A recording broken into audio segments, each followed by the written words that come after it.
Alrighty, we should be live. So now I'm just gonna wait a little bit for people to show up, and then I can start drawing.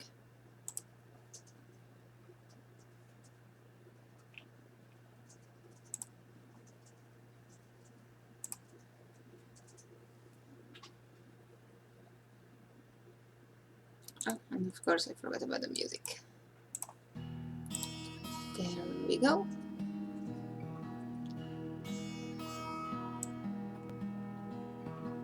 Okay, so people are arriving. I can see a few comments already. So already. I'm getting ready here in the meantime. Usually I'm a little bit more prepared for these streams. Alrighty, so hey guys, don't give me those stares. So welcome to the Saigami project. My name is Andrea Tiliadoni, and today I will be drawing some fan arts. But before I jump into this, I'm gonna wait a tiny little bit. So people can notice that the stream has started and they can join us so they don't miss anything. And once again, just like last time, it's just me because Peter is working on some other Saturday AM stuff and writing and all that stuff. So it will be just me reading the comments, which once again will be a little bit slower than our usual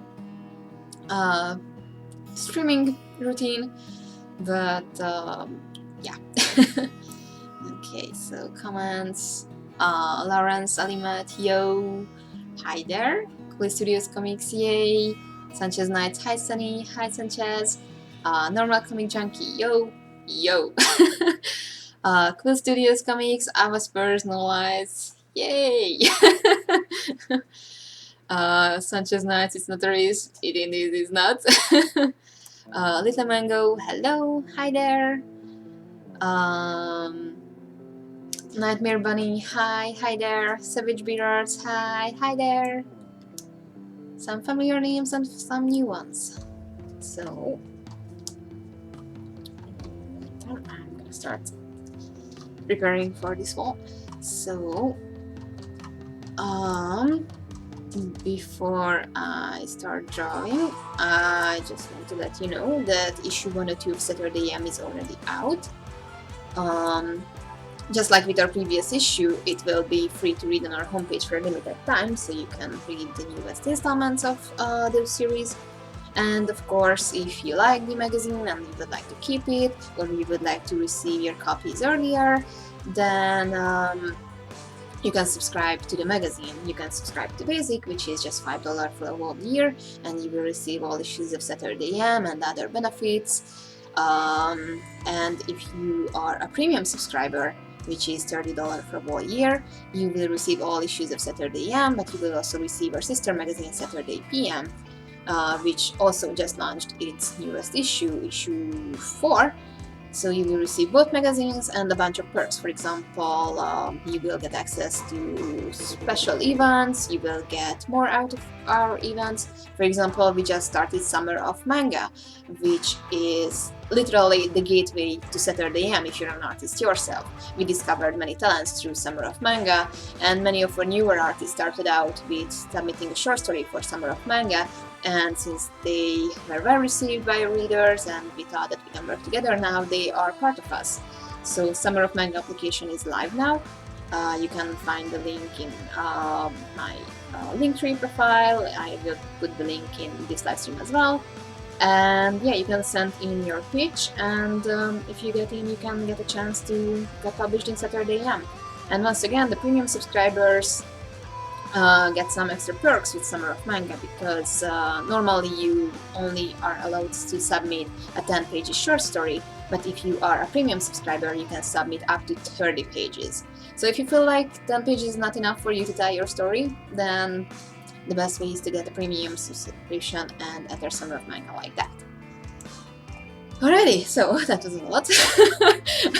I probably will repeat these informations because, you know, Summer of Manga is a huge event for us, and I'm taking part in Summer of Manga very, very, very heavily because I'm already working with my interns to prepare them for Summer of Manga. Some of them are already working on their pages, so obviously they have a head start and all that stuff. So yeah, it will be super exciting. Summer of Manga is my favorite event. Like March Art Madness is awesome. It's pretty cool. It just ended.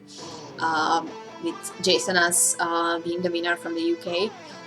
But my heart always was a little bit closer to Summer of Manga because, yeah, I always preferred Manga over just fan arts. Alrighty, so I'm just gonna take a look at the comments and then I will start drawing because that's why you're here. Let's see, Cool Studios Comics. Okay, let's ask questions incurring manga. Oh yeah, go ahead and ask questions. Like, this is literally the best place to ask questions. And I will do my best to answer them. Sanchez Knight's odd question to ask, but is criticism harassment? No. Criticism is criticism. Some people take it as harassment, but of course it depends. Because if you receive criticism that you never asked for, or it's written or told in a very harsh, offensive way, then you could consider it as harassment. But if, you know, someone is asking for criticism or is in a contest where you will receive criticism naturally, then you just have to suck it up, because if you don't receive criticism, then you will never improve. Like, you have to realize that what you're doing is not perfect, you need criticism, and you have to accept criticism and use it for your own growth.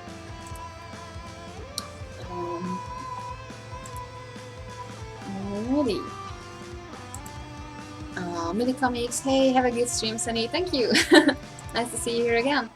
Anime Furry, hello, just arrived, what I miss? Hello, you didn't miss much. As you can see, I did not start drawing just yet.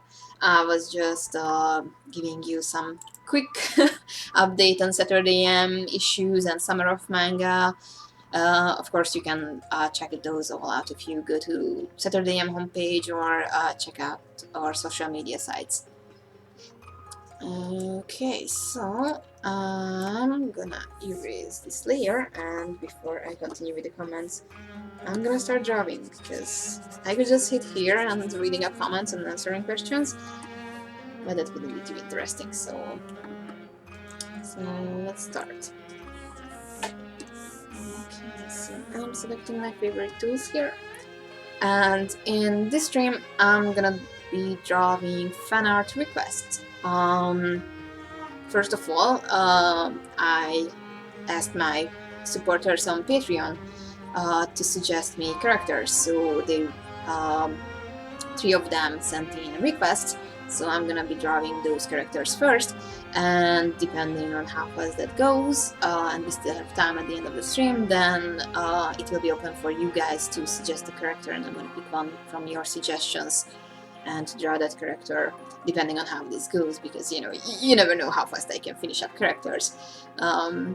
Even today some of these characters will be easier, some of them are a bit trickier, so I'm just going to open up a reference image here, because admittedly I'm not too familiar with these characters. I know them, I was in contact with them in one way or another, but I cannot draw them from memory, so yeah, so the first character I'm going to be drawing will be Koichi Himawari, I think his name is, from My Hero Academia Vigilantes. So I'm just opening up a few reference images here, because like I said, I don't know this character from memory. So I'm gonna rely on these reference images that I just googled before the stream. Okay. So I actually have no idea how I will draw this character, but I'm gonna go with a setup kind of like this. So I'm gonna open up my reference image in a separate window here so it can be visible, and I will go back to drawing.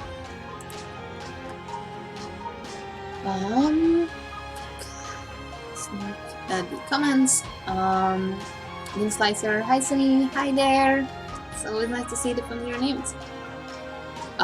Quill Studios Comics, how do you rank your characters from Saigami in charisma, plot armor, and overall effect to the fans? That's an interesting question. As for plot armor, I would like to think that I'm not using plot armor with any of my characters. Like, I really would like to avoid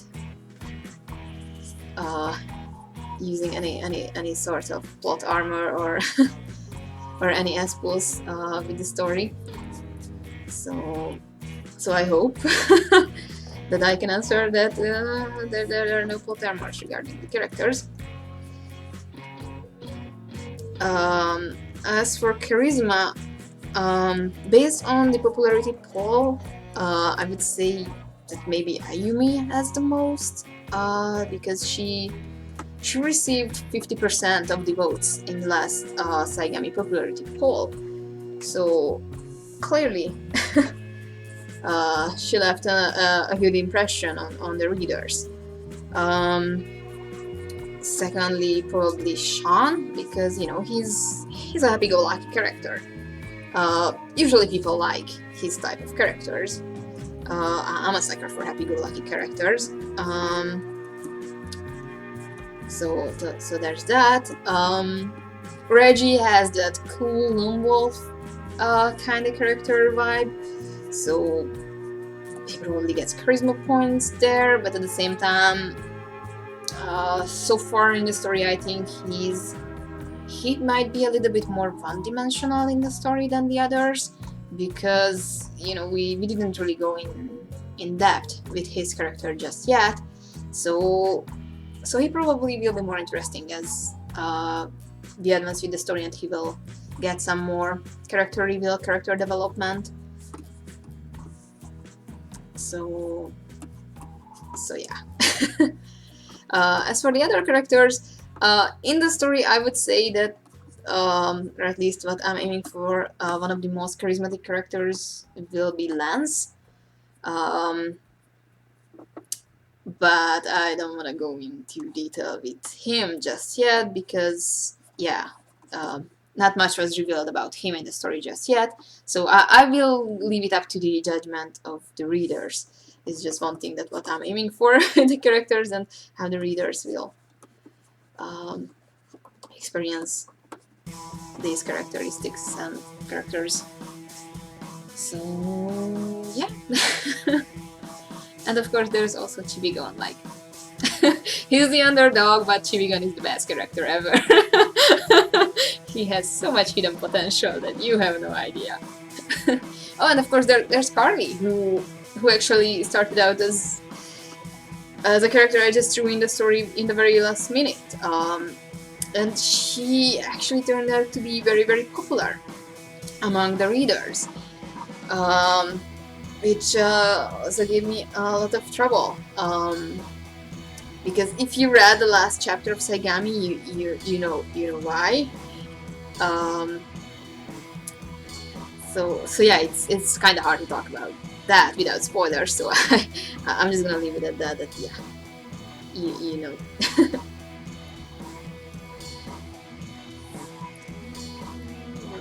Yeah. Okay. Okay. So let's see next comment, because yeah. Sanchez Knight, can I suggest a Fox Guard? Like I said, first I'm gonna be drawing the request from my patrons, and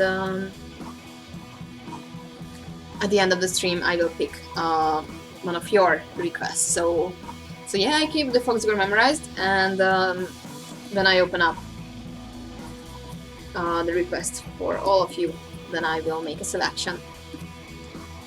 Of course, you can comment the Fox Guard later on as well, to make sure I don't forget, because it probably will be at least an hour and a half before I get to that part. Depending on how slow I am with these drawings, it might be even 2. Of course, I would like to keep this stream under 3 hours, so that's the goal.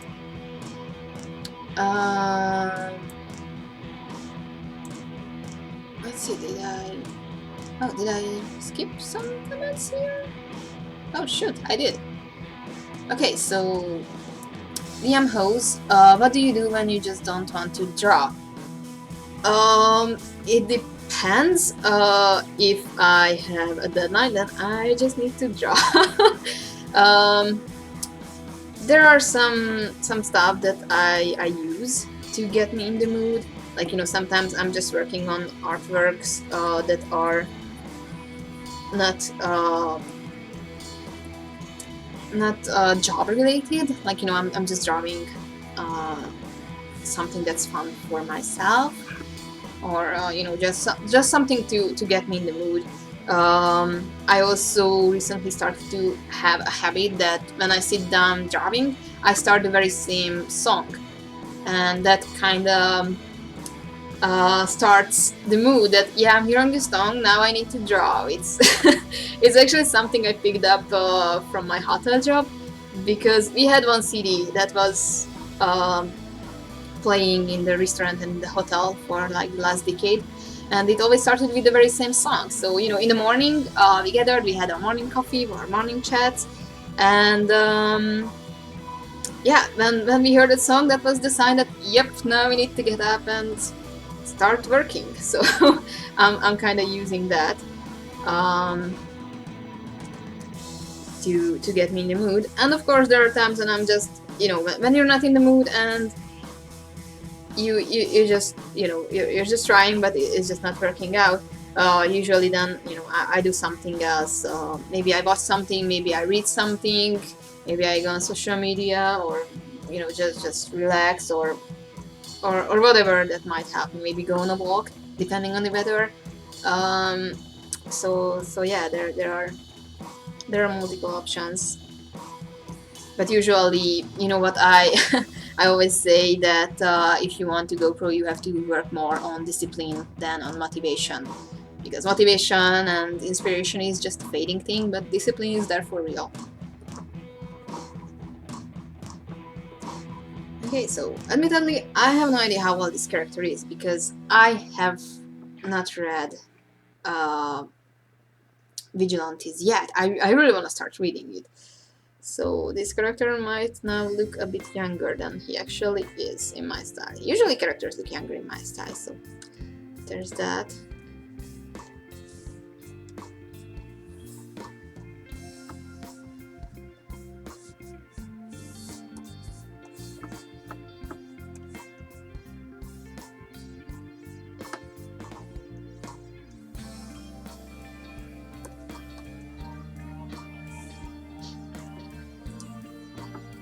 Yeah, I'm trying my best with him. Okay. Quest Studio Comics was most likable. I think that I already answered that. It depends. Like I said, the previous popularity voting was dominated by Ayumi. Second was Sean, then Reiji, Daisuke, and it was a tie between Carly and Chibigan.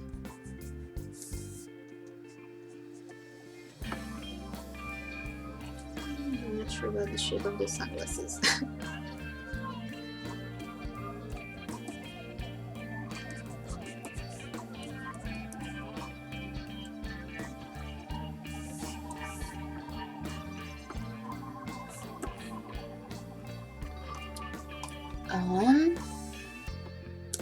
Let's see, Grimheim. Hello, nice to see you here. Link Slicer, do you like Summer of Manga because you like seeing more original work? Yeah, I guess so. I enjoy fan art a lot, especially since we can always see some incredible fan arts during March Art Madness. But I was always more into manga. Like I've been following Shonen Jump religiously every week. Checking out the new short stories they are publishing there, and yeah, I always had the soft spot for short stories, and seeing new artists, and it's always very, very inspiring. So yeah. Okay, so I guess I'm gonna draw him with the hood on, because that kind of seems iconic. So I'm gonna make some changes here.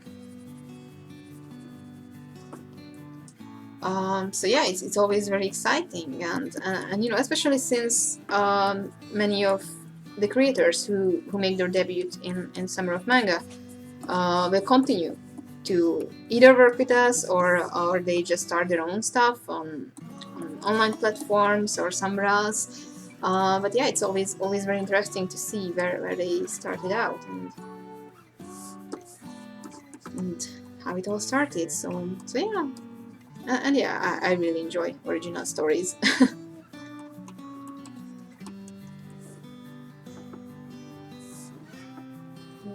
So that's like an All Might hoodie, I guess. Okay, GG1954, hello, hi there.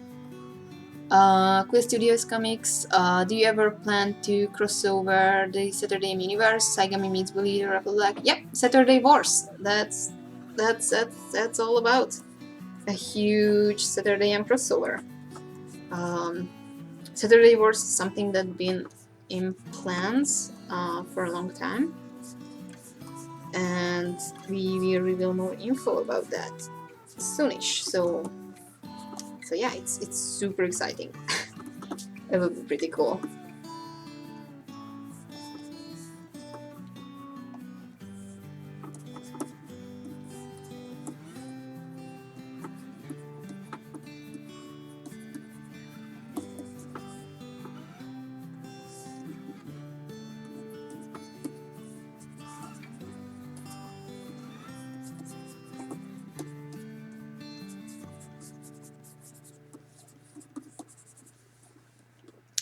Okay. Little Mango, I missed the last stream, but I watched the archived, and I want to say congratulations on the news. Thank you, thank you very much. and yeah, you know, one of the good things with these streams is that even if you miss it, you can still watch it.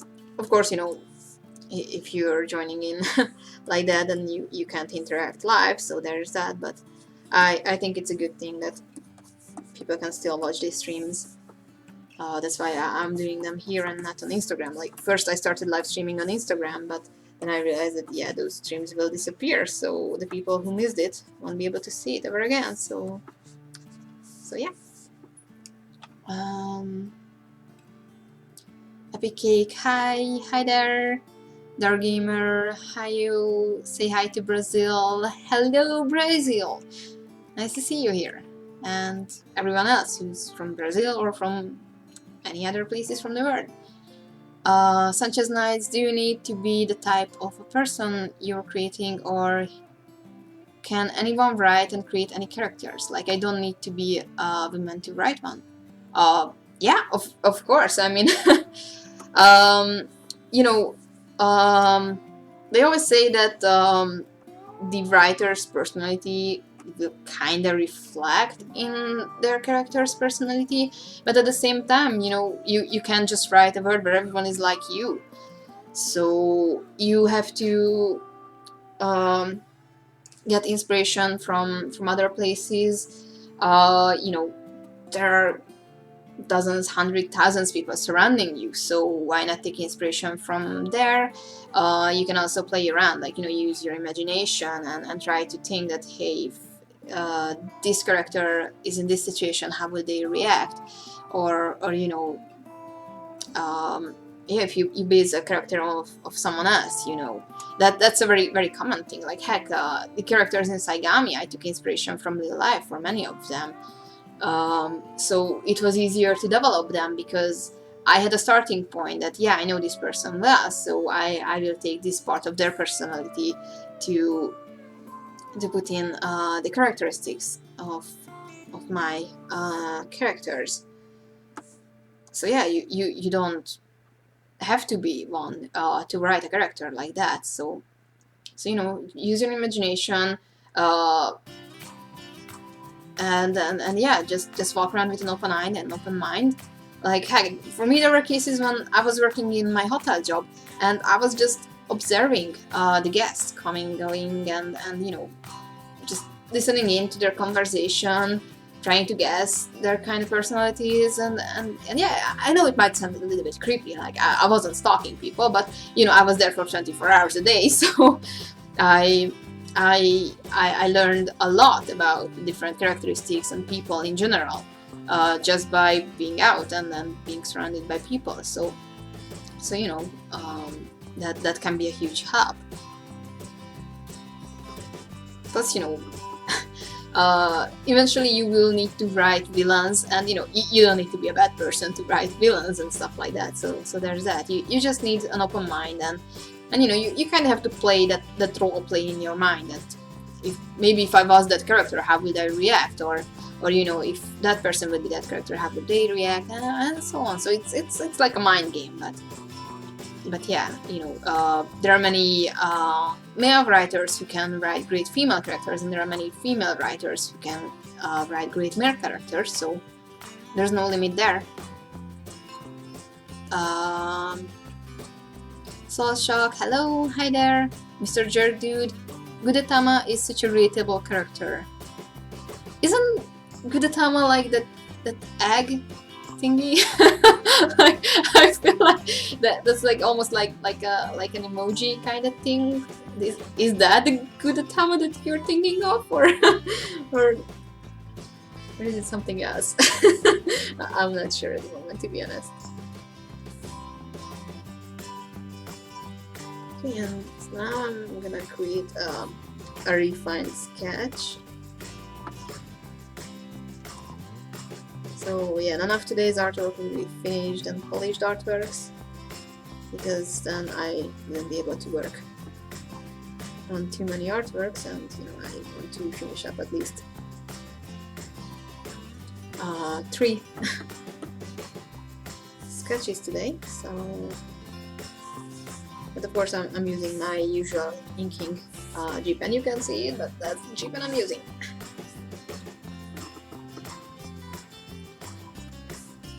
Oops.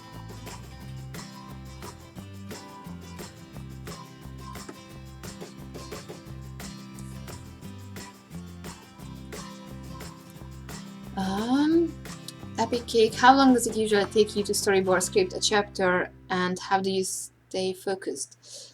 It depends. Usually I don't storyboard the whole chapter. I rather focus on installments. Because you know, in Saturday I usually don't run a full chapter. I break up the chapter into 2 or 3 parts, and you know, usually I publish in a magazine like between 7 to 10-ish pages, sometimes a bit more. So I usually focus on these smaller portions of the storyboard.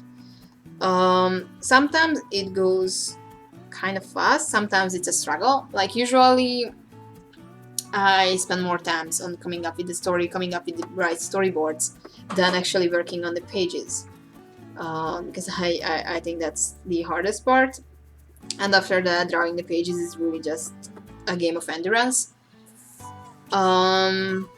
It depends. You know, there were cases when I did a storyboard in just a few days, but there were times when it took me weeks.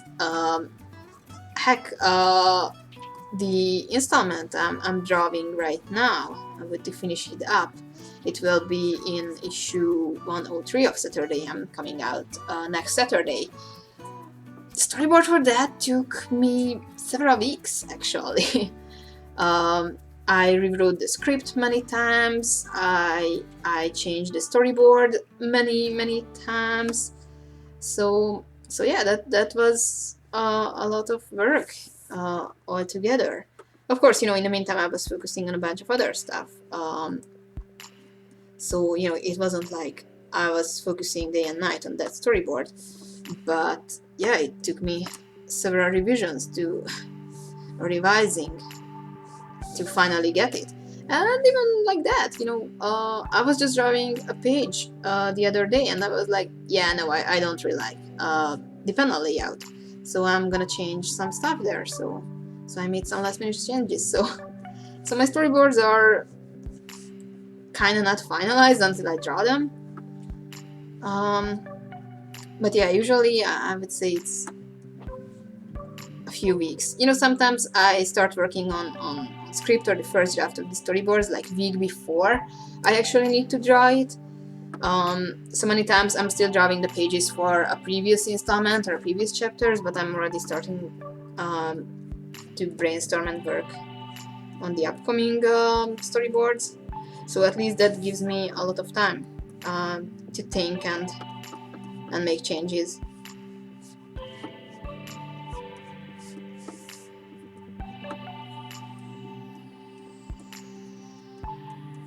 Yeah, but yeah, I always say, even to my interns, that storyboarding is the hardest part. So, you know, at least once you get over that, things will be easier. Of course, you know, that will be still hard work because you will have to draw all of the pages. But at least, you know, you did the hardest part, in my opinion.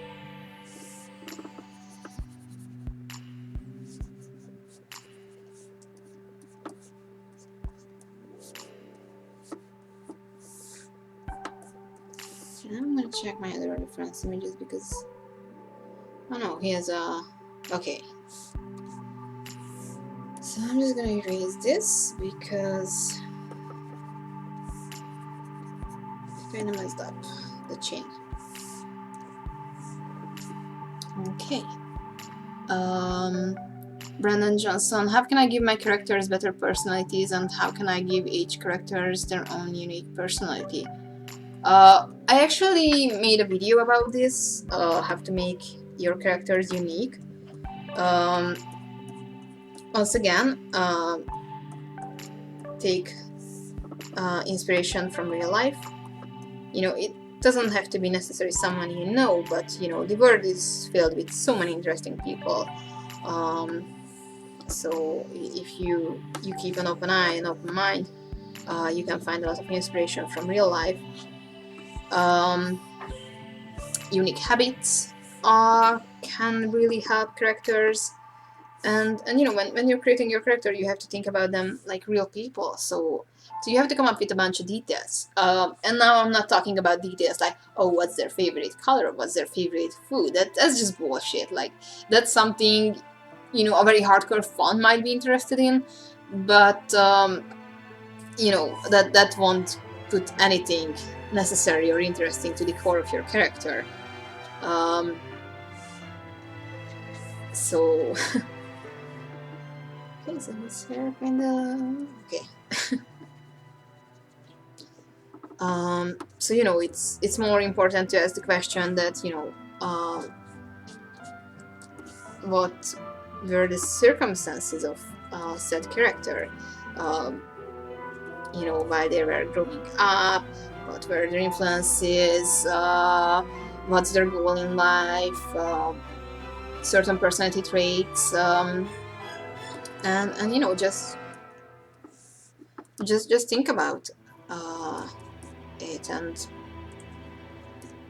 yeah, you know, you can't just come up with everything on your own. So go out, look up different personality traits.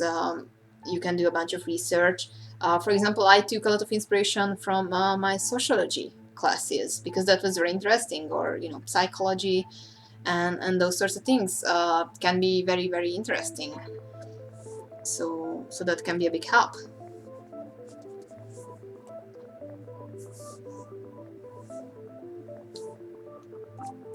Yeah, I like I said, I made a video about that, so I would recommend to check that out. That video is mostly focused on character habits and unique traits, so yeah, if you're more interested in that, then I recommend to check it out. For One Punch Man, I guess that's for the suggestions. Okay. Mr. Gerdude, yes, you will draw with the Tama. So it was the acting, right? Yeah, I've seen a bunch of like stickers and like even like plushies and figures when I was at the last convention in Hungary. So I'm not sure if I'm doing this hair justice here.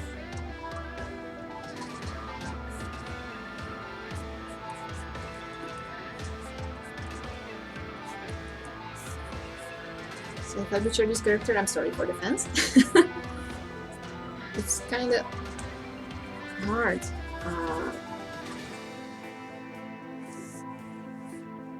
to nail a design just based on a few reference images. It would be so much easier if I actually had read the manga. Just like I said, I really wanna.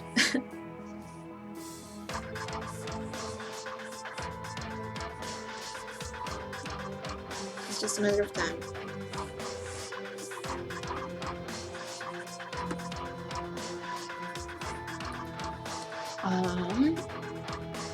Sanchez Knights, or no, Ibrimio, hey, hi there.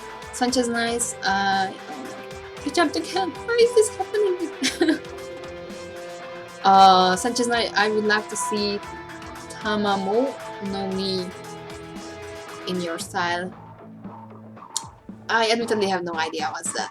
So, so yeah. Epic Cake, may I suggest driving Ayumi as a Pokemon trainer after you're done with the current suggestions? Ooh, that's a fun one. Admittedly, I actually really wanted to draw a Pokemon themed image for a very, very long time.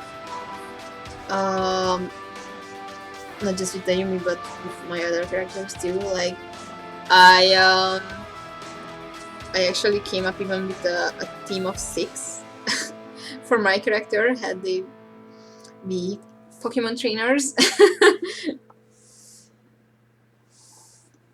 so yeah, you know, I always been a Pokemon fangirl, and yeah, it's always a lot of fun.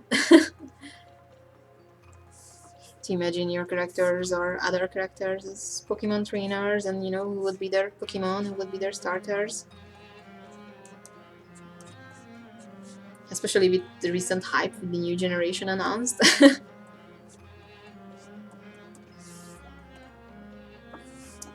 yeah, Pokemon is super fun.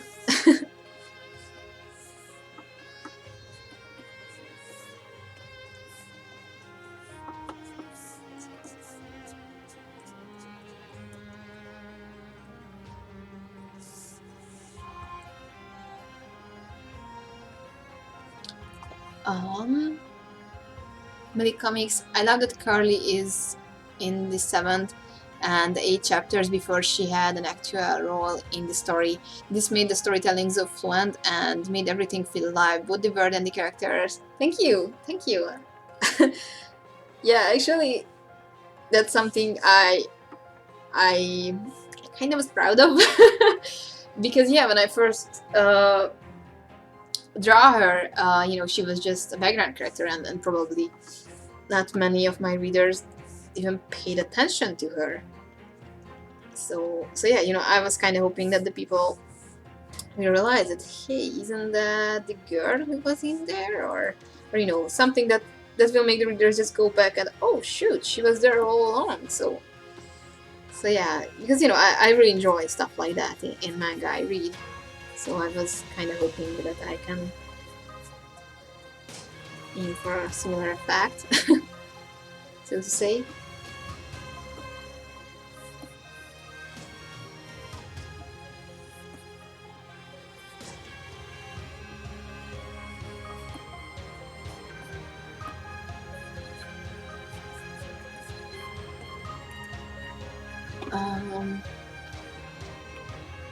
Grimheim, a tie between Carly and Chibigon. She lost to a baby dragon with 2 fins.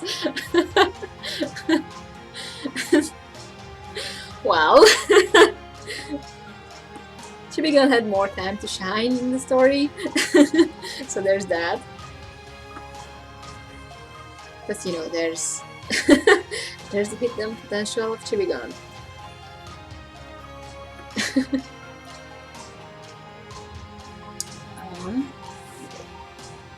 It was out of saving, so yeah, I'm doing a sloppy job with this elbow protector, I think, and I can't really see what's on his arm. Oh my. Some sort of protective here, I guess. Okay.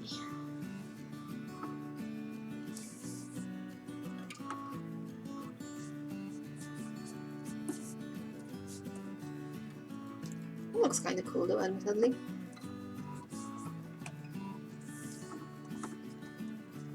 Yeah, I really wanna start reading this manga.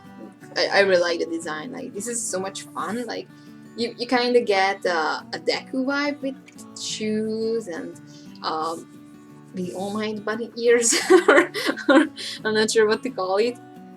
So that's pretty cool. I like this.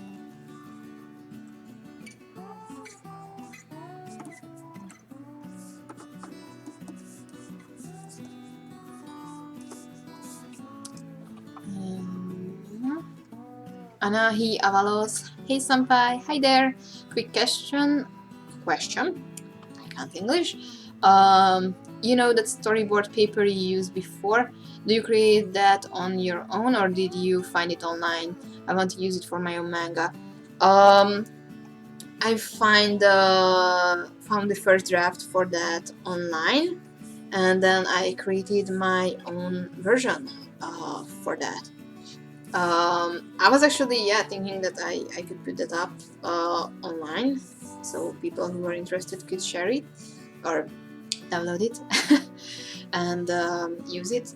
I actually shared a storyboard template with my interns as well to help their work. So yeah. I probably will add it to my Gumroad and you will be able to get it. I will make a post or something about that, or yeah, we'll let you guys know when it will be available.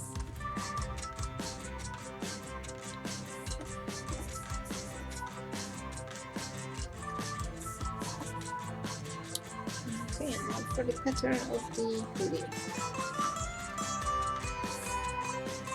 I know it's an All Might sign, but I don't know that by memory, so.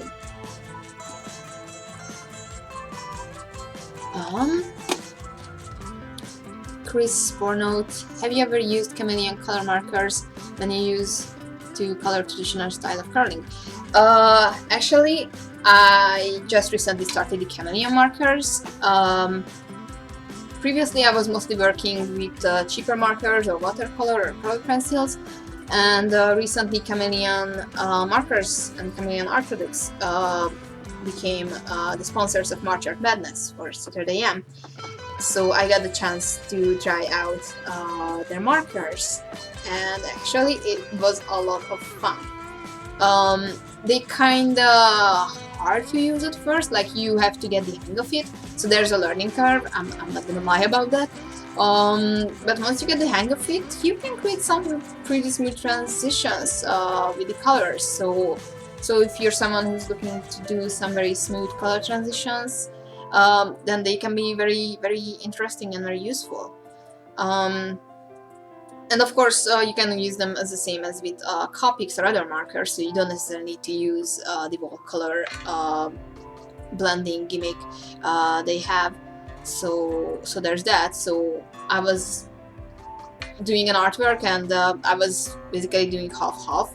Like for certain areas, I was using the color transition and using the mixing chamber.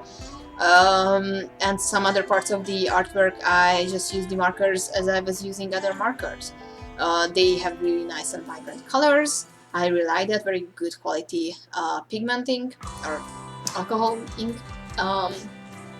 And yeah, the whole color mixing takes a bit more time, so I would say that working with chameleon markers is a bit slower than, for example, Copics or the touch markers or any other markers. But yeah, you get such a smooth color transition that you can't really get with other markers, or even if you can get, it will cost you several layers. So there's a good benefit for that. So I can recommend them. They are very interesting to work with. It's really nothing like anything else when you try that color transition gradient effect. And yeah, they are still cheaper than Copics, and you know, you can use the coupon code SETM, just simply like that, to get 10% off from Chameleon's web store. So I can only recommend to check them out. because yeah, they are very interesting and very unique on that front with the color blending.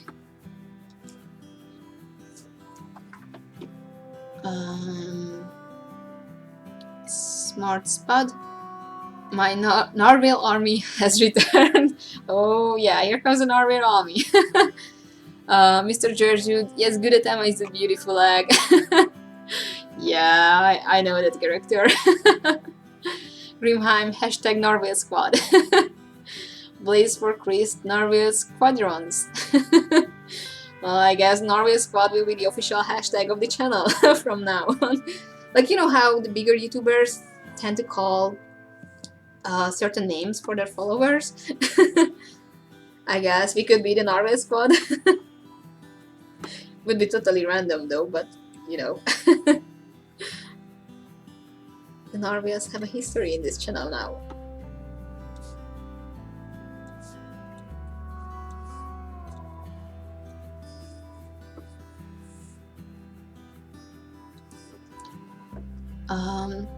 Smart Spot, welcome back my narwhal brethren. Do you remember us from one of your previous live streams? Of course, how could I forget about the narwhal squad?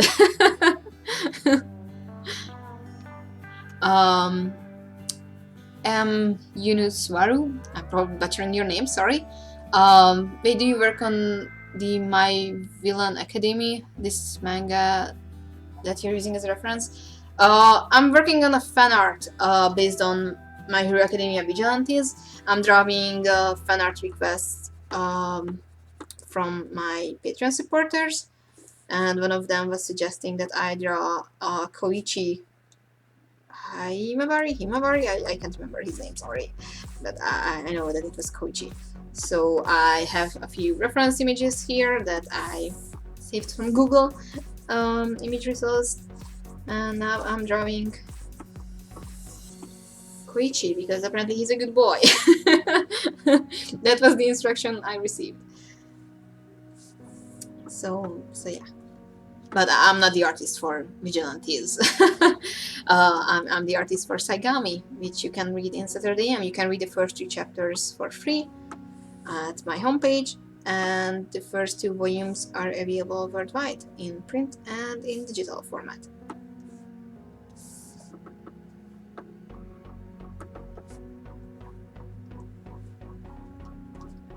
Oh my god, I'm working with some sloppy lines here. I'm sorry. Normally this would be a more refined artwork. Like if I were to do this for a proper artwork, this would be my second sketch layer, and I would refine this even more before I get to inking. I'm gonna make some corrections though.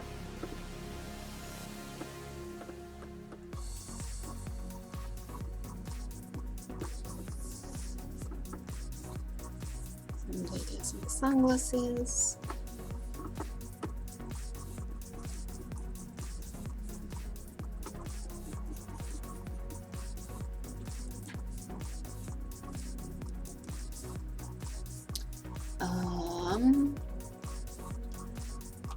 Red Dead 405, MHA Vigilantes. That's a good manga. Also, hi there. I really need to read this manga. Like, I know that people have been liking it, so I'm interested to get into it. Maybe not. I know his hair is black, but I already use cross-hatching for shading with the hoodie, so I probably will just not color his hair.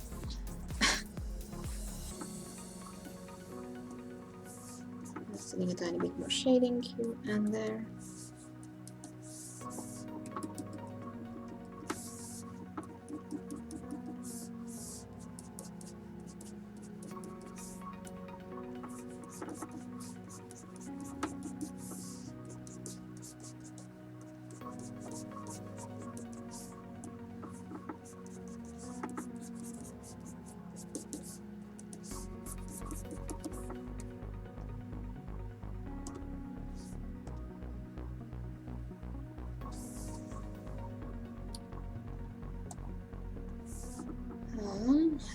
there's a pattern on the hoodie, so I need to draw that as well.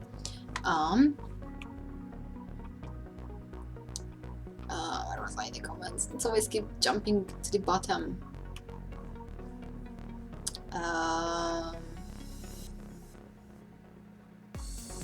Darkstorm, I used to always hear this song in videos and old streams I watch, and I could never find what it was called until recently when I finally figured out what it was. Yeah, you know, half of my live stream music is just from the YouTube free music library or royalty free music library. I don't know what it's called, but you know, it's from them. And the other half of the music is from the amazing Madness, who created a Saigami album, so you hear a bunch of Saigami songs in this playlist, plus some other of his amazing songs. You can find his link in the video description or in my channel, so I definitely recommend to check him out because he's incredible. Grimheim, do you actually have a name for your fans, like a community name? Not really, actually. Like I never really thought about that. Plus, you know, it's I'm not really into trends or not really following trends. That, you know, I was just watching some other videos, and I was like, okay, so now that's a thing that you call your followers or community some names. And yeah, now that I heard the Norway squad, that was like, oh well, I guess that could be it. but yeah, I never was really giving thought to that, because yeah, admittedly, you know, I really enjoy doing this YouTube channel, but I never really thought of myself as someone who's an influencer or that active on YouTube, that, you know, now we have a squad name and all that stuff. But you know, if you think that's fun, then we can come up with something, and I could do that. That could be fun. I mean, yeah, it's like creating a flag.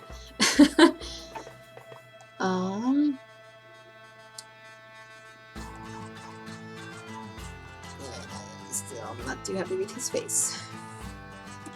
So I'm gonna make some changes.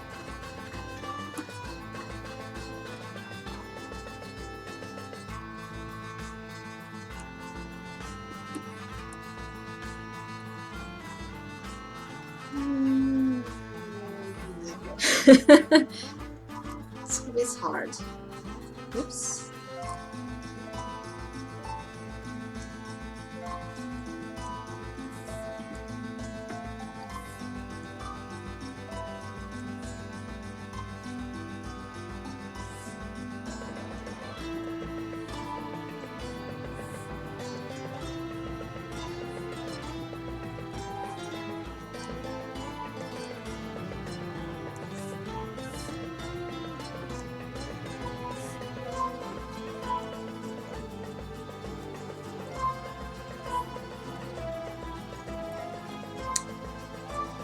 Okay, well, it's not perfect, but getting there, I guess. It's always harder to draw characters that I'm not familiar with, because, you know, I can only guess that. Well, I guess this pose is right. I mean, he has this fancy hoodie, so why not? I feel even worse about the mouth.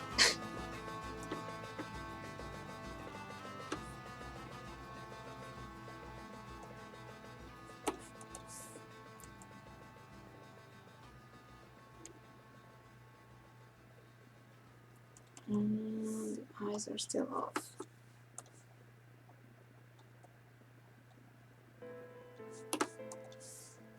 No, I feel like it's a bit too big. Oh, now I'm getting there. I just want to do adjustments in the nose.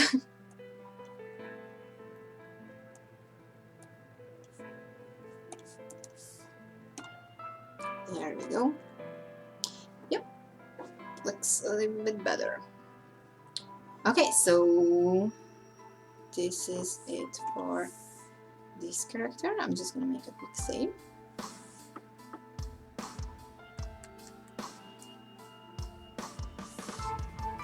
And I'm going to create a new layer soon. as soon as it stops saving.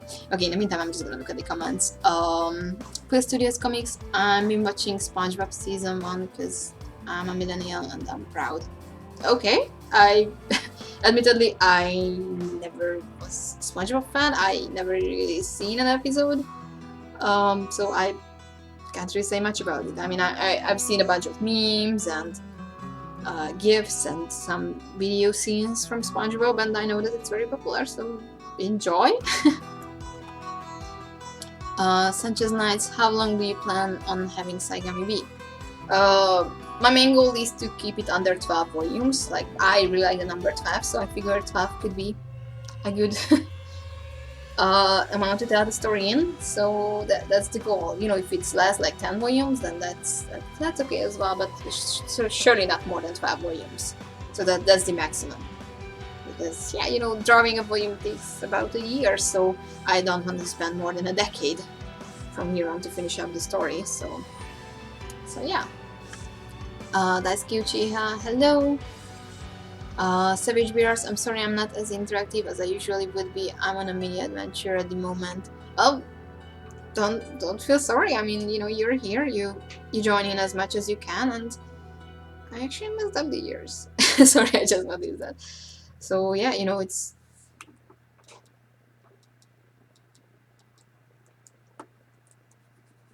Oh, shit, wrong layer. So yeah, you know, sometimes people will just watch the stream silently, never even commenting the things. So you know, like I can see that how many people are watching, and I can tell that more people are watching probably than the people who are actually making a comment. So that's okay.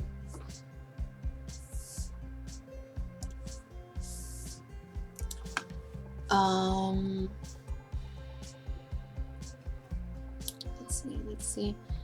Sanchez Knights, any other genres you want to do besides Saigami?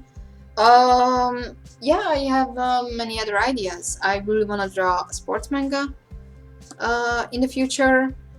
I really want to do Dreamwalker, which I guess is kind of more sci-fi-ish compared to Saigami.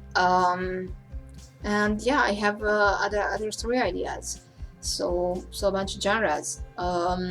You know, I'm also really enjoying slice of life and comedy, so there might be something like that in the future too. But yeah, at the moment I just want to focus on Saigami, and I will revisit those ideas in the future when I get there. Okay, so now I'm going to draw the next character. So give me a sec, because I will need to find the right images, because this character will be very, very tricky to draw. There we go. I'm just going to open up at least 1 or 2 more reference images, because admittedly I was looking for this character and I couldn't find that many big pictures, so it's kinda tricky.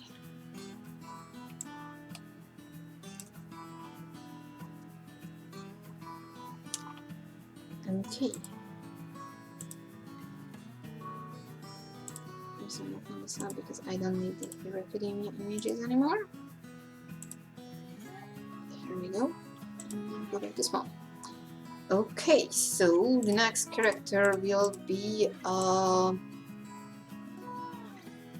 Lucina from Fire Emblem Awakening. Or she's also in Smash Bros, I think? Is she in Smash Bros? Probably. I guess. I kind of remember playing as her, so yeah. So I'm gonna zoom in these pictures here, and I'm not sure which one I will be using. So she's also Mars? Okay, I guess, because yeah, that says Mars.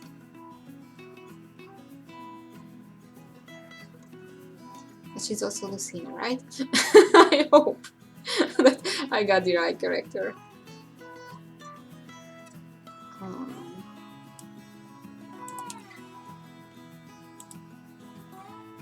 Yeah, this is such a small image, that's such a shame, because I could use this so well, but it's like, this is the whole image, so this is frustrating. Oh well. You gotta work with what you have, so this will be the next character. That'll be interesting. I'm also happy that we have a female character because I'm really sure in most of the streams I usually draw male characters. Like I remember I draw a female character from Dimension W, so there was that, but apart from her, I think most of the times I've been drawing male characters. So yeah. Okay. Let's see the comments quickly. Sanchez Knight's Scottish Pokemon trainer the best. She is, yes. Epic Cake, what size of G pen are you using right now? So my resolution is 300 dpi and the size is 60. That's I usually go to, like, even when I'm inking my pages, I'm usually between 30 and 60 size with 300 dpi. Of course, you know, if I'm working on a 600 dpi image, then it will be bigger, but yeah, this is my go-to size. You know, with the pencil and with the G pen. You know, I like to use a pencil for the sketch, or at least the rough sketch, and then I'm switching over to a custom G pen. So yeah, okay, let's draw this lady here. I'm not familiar with the character once again, so this is hard because, you know, when you're not familiar with the character, it's just hard to come up with an idea. That, of course, you know, I can just draw her, but I'm always feel more comfortable when I know the character, so I know what kind of facial expressions I want to go for and other stuff like that. So yeah, it's a little bit tricky. I never played Fire Emblem.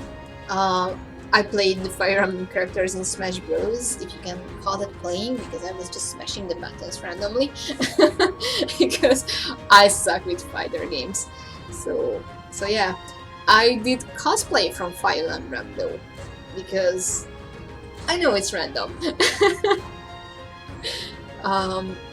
Because yeah, I was part of a cosplay group in Hungary, and this one time we were doing a Fire Emblem group.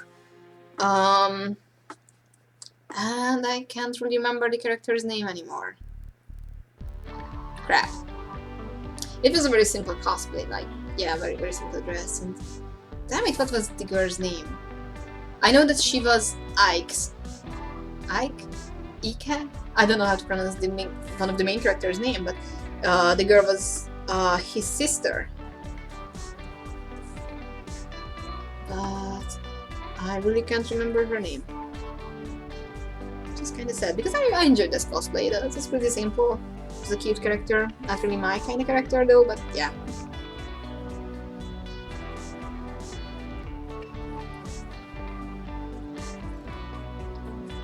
So I'm just putting down some rough lines here. I know that this is how I want to draw the character. This is the same costume to begin with. I think I have reference images of completely different. Oh no, it's probably the same, right? And this is hard. Okay, they are the same. So I'm just gonna stick to them. And then just look at the Fire Emblem's plans. Don't throw stones at me if I mess this up. Is it shoulder or I guess? Kind of looks different in every image. Hope.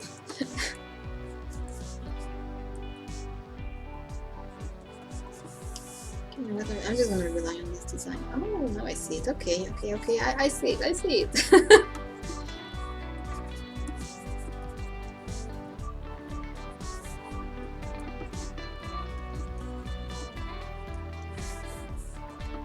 This will be interesting. It's been a long time since I drew armors. I really like drawing armors too. They are difficult,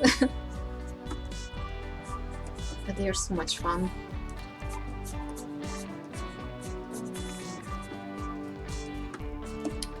Although this artwork will be kind of static because, yeah, she's probably stand here.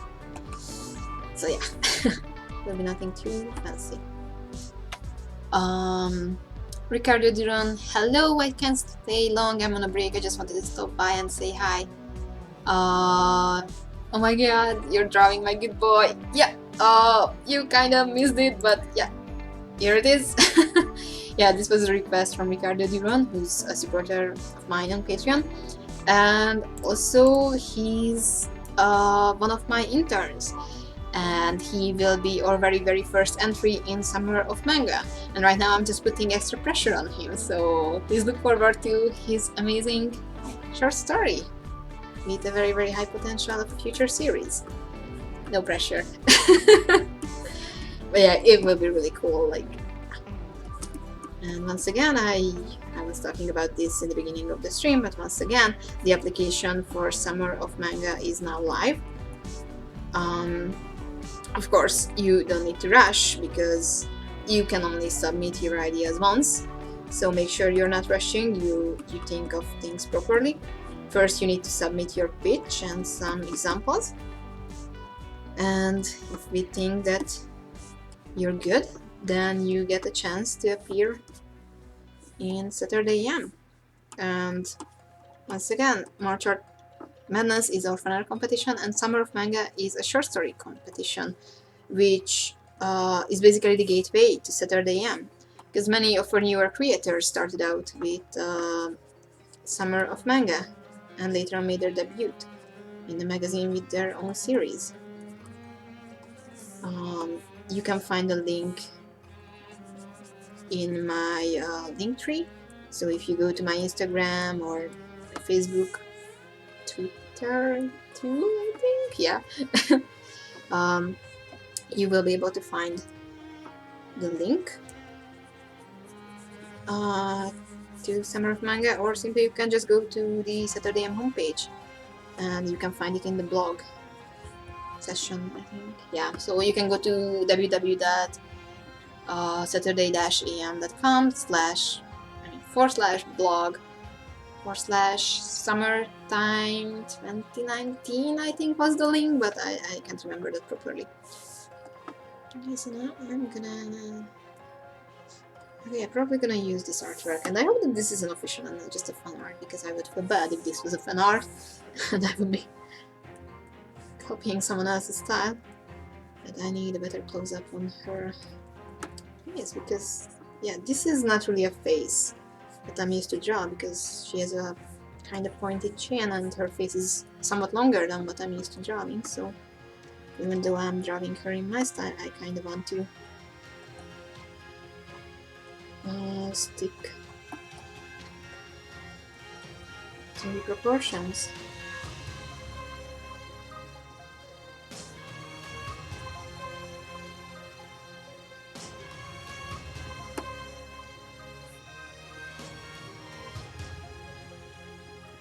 I'm not sure if is she going to be smiling often or not. But she kind of has a smile here, so I'm going with that. I mean, she's a badass lady, so yeah, there's that.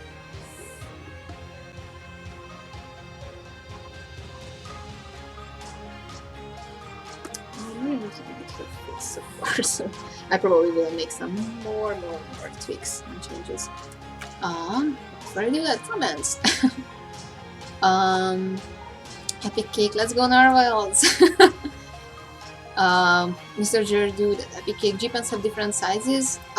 If you're working digitally, then yes, because you know, in Clip Studio and in other softwares you can select the size of your G-pen. For example, a 60, if I switch over to my G-pen, this is a 60, this is a 200, this is a 70, so 17, yeah.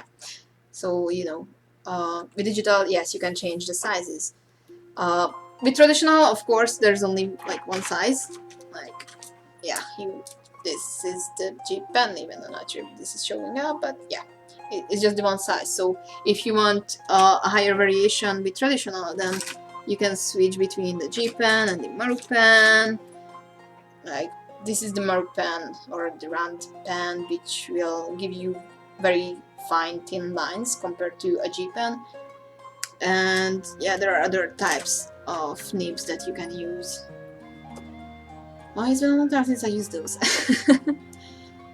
So yeah, but with digital, you know, you can just change the sizes like that.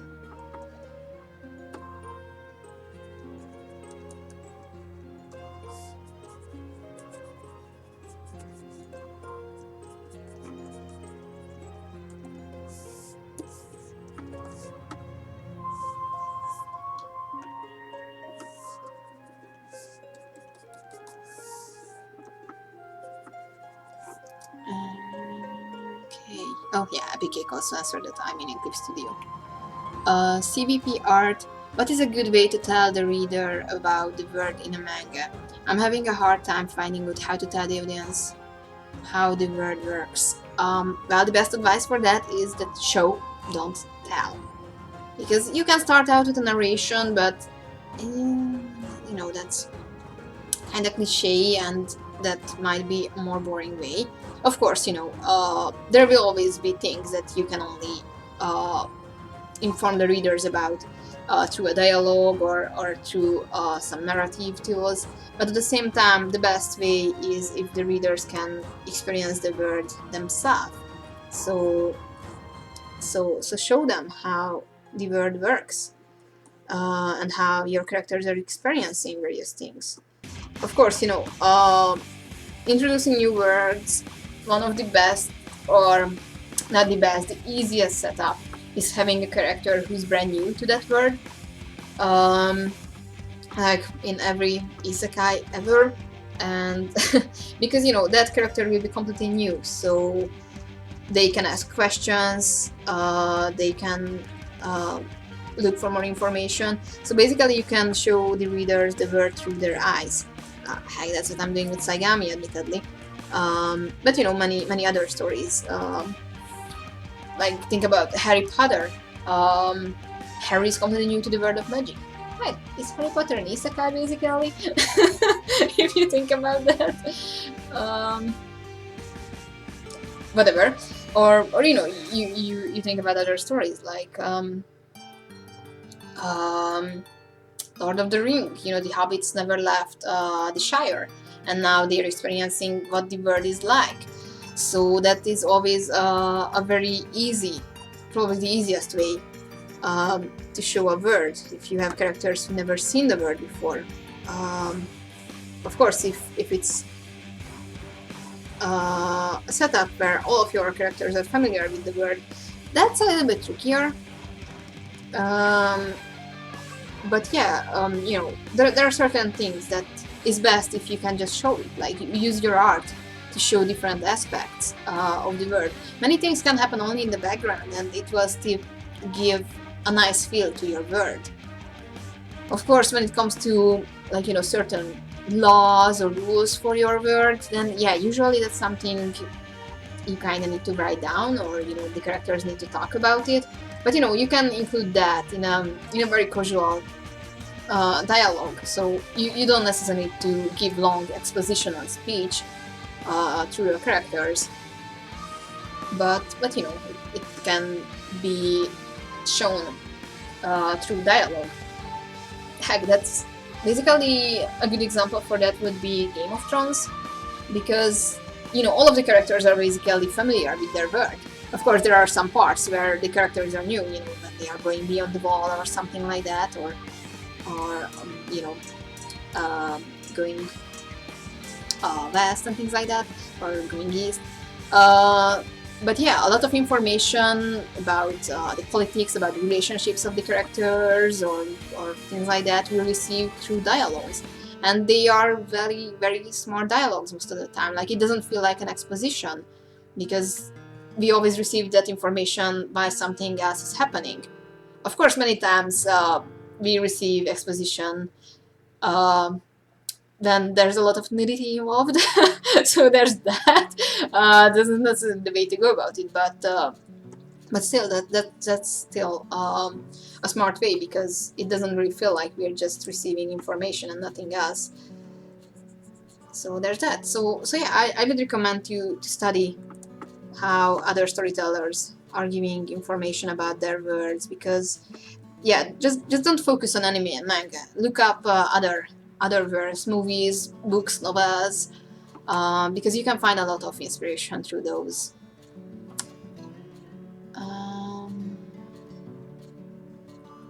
Let's see, where was Epic Cake. My G-pen size is always too big and it doesn't look like actual manga because of it. Well done experiment with, just tuning it down. Yeah, it can be just a resolution thing. Or the built-in G-pen that Clip Studio has, I don't really like it. So that's why I downloaded the custom G-pen, and I also made some adjustments on that to fit my preferences.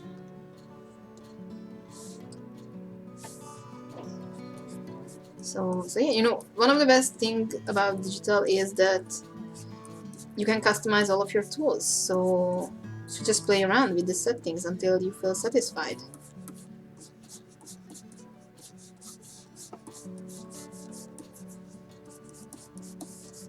Like, I know when I first started, I was not really satisfied with the tools, but I did some research, put in some extra effort, some experiments, and boom, now I have the tools that I really like to work with.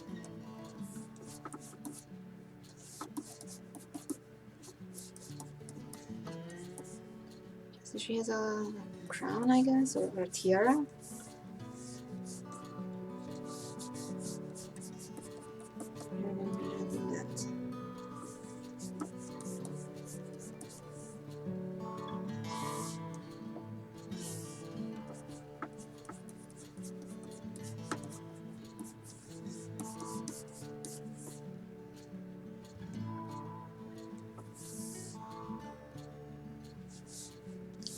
Interesting hairstyle, I like it.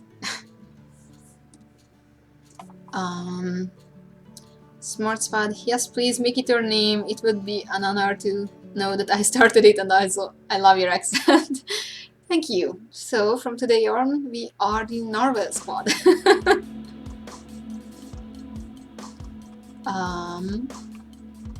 So hashtag Narwhale squad.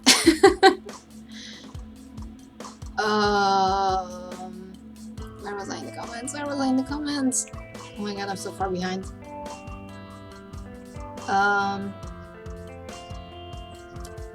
See, Mr. Jerdu, that's CVP art. My advice, visual storytelling, show the readers the world and society and how it works. Yep, show is always the best. Smart Spot, have you ever had trouble finding your art style? Nope, I was never focusing on finding my art style. I always was just focusing on getting better and improving my art. I never gave a shit about my art style, to be honest. And that's what I always recommend. Just try to get better, and the style is something that will just come naturally, because you will be inspired by the styles that you like and you use to improve. For example, I was drawing a lot of haiku studies, for example, and it left my mark on my style. And the same goes with Hiro Mashima's art style, because I was inspired by Rave Master, and it still shows in my art style, and so on and so on. So just just how you start out with every art studies, basically. Study the masters, study the ones you love. Heck, Naruto was one of my inspiration. I drew a lot of Naruto, and yeah, it shows in my art style. But I never just sat down that, oh, now I'm gonna come up with my style. This is the day, and this will be my style. I'm gonna draw eyes like in Naruto, I'm gonna draw hairs like in Fairytale, I'm gonna draw hands like in Haikyuu. That's bullshit. No, I'm just was trying my best to improve, and it just left my mark on me.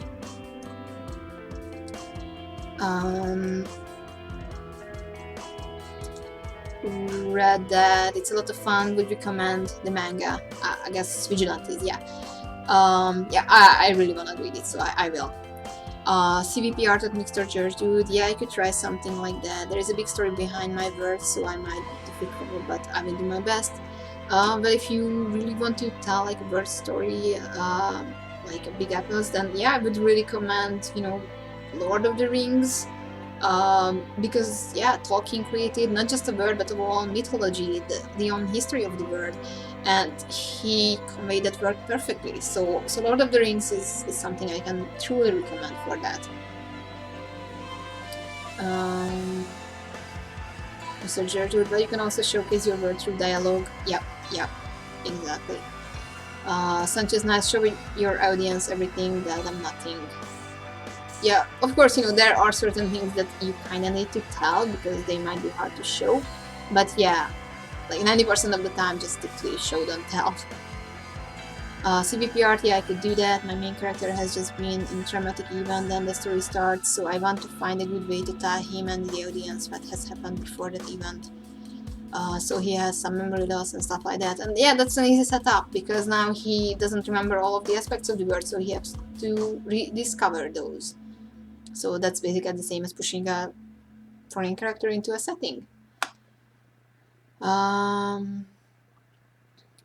Yeah, Mr. George, well, you can hint at his trauma in the beginning, like most mangaka does. Yeah, exactly. CVP art, well, the event happens in the first chapter and he wakes up in the next chapter without remembering much of what happened. Yeah, that's an easy start there. Epic Cake, Lucina, Sanchez Nice, Lucina. Sanchez Nice, she's in Smash. Okay, so yeah, I tried her out. Yeah, I remember.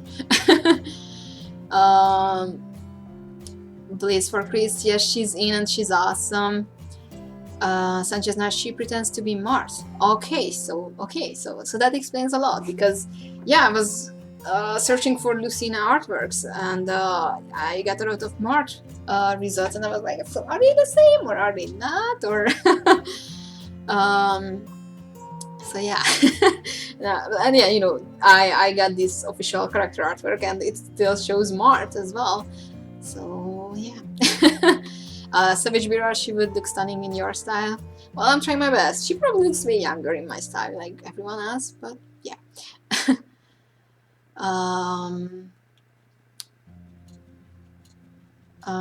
Sanchez Nights. Oh, we're still talking about the story. Aligok, hi there. Okay, so I'm not gonna read up all of the details from CVP art story because, yeah.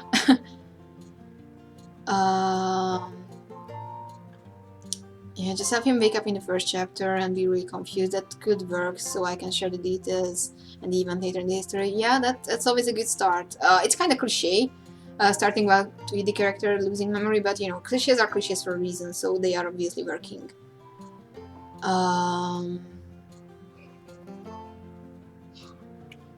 Roro, hi there. Sanchez Nice thoughts on Comicsgate, Sunny. I'm not really sure I know what Comicsgate is.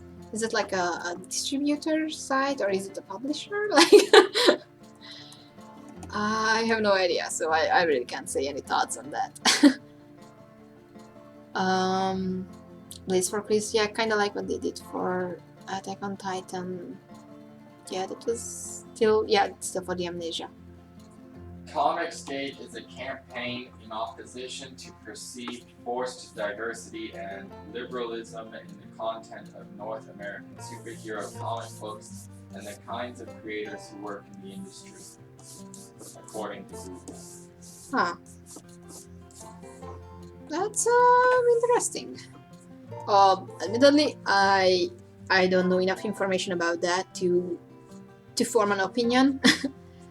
So I might just dodge that bullet because I usually don't like to talk about topics that I'm not too familiar with because I don't want to talk bullshit.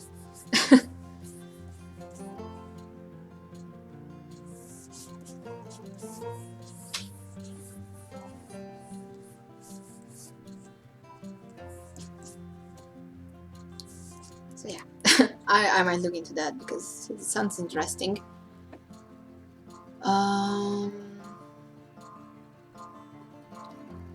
Let's see. Mr. Gerdude, has anybody watched Fully Cooley? I guess FLCL. That's Fully Cooley, right? I watched a first episode a long time ago, and I never really got into it, so I can't really say I watched it. I just gave it a try and then skipped. I know that it's having now a reboot or something.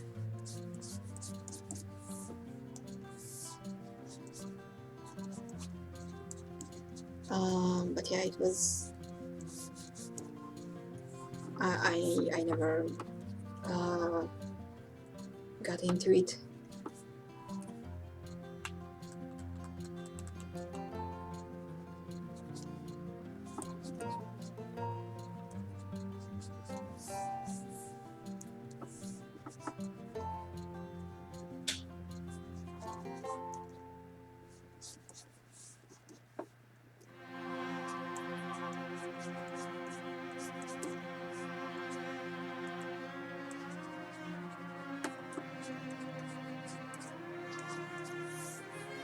Okay, so this is my very first draft, and now I'm gonna create a new layer, and we'll try to refine her a bit more.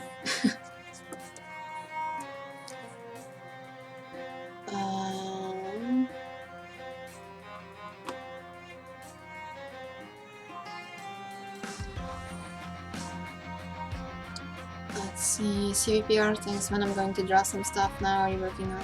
Okay, so you guys are just talking between yourselves, so okay. Sanchez Knights of sequels are garbage.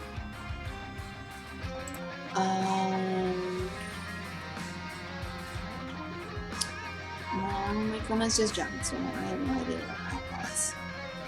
Okay, here we are.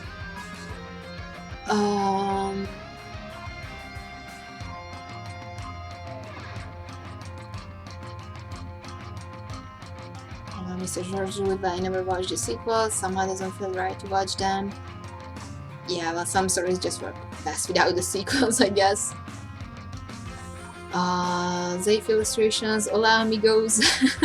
Hi there. Sanchez Knights, como estas? I don't speak Spanish, sorry.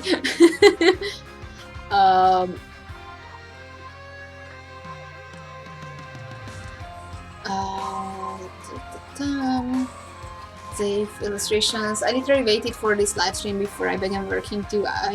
It's always nice listening to the video and working. Nice to have you here and good luck with your work. Zafe illustration is one of my interns too, so he's working hard on his Summer of Manga entry. So yeah, look out for him. Gamma Burst 1, 2, 3. Have you read Claymore? No. I know that it's a big classic. I never really got a chance to get into it, but yeah, it sounds like an interesting story. So I really want to read more manga and catch up with some more of the classics, because there are so many classics that I never read. And Claymore sounds like an interesting concept, so maybe one day. Okay, now lower the opacity and create a new layer. Make it my usual reddish color because I like that. And start refining things.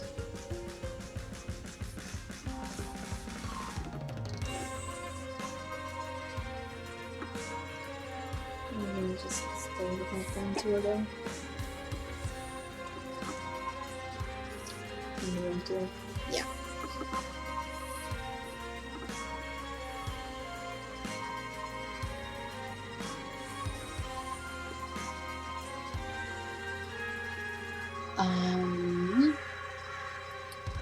Epic Cake, any tips on creating 10-page manga?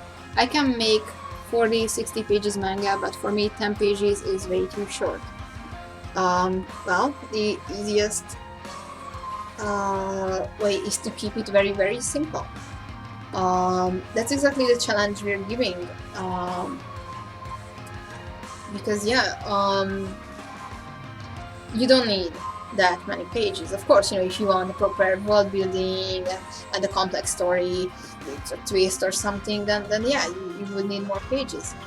But there are certain stories that can be told in just 10 pages. And of course, it needs to have a beginning, a middle, and an ending. But it doesn't have to be something huge. So just simply think of something very, very simple.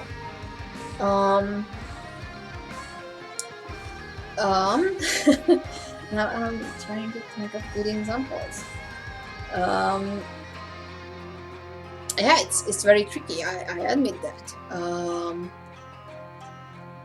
But I would recommend to research short stories.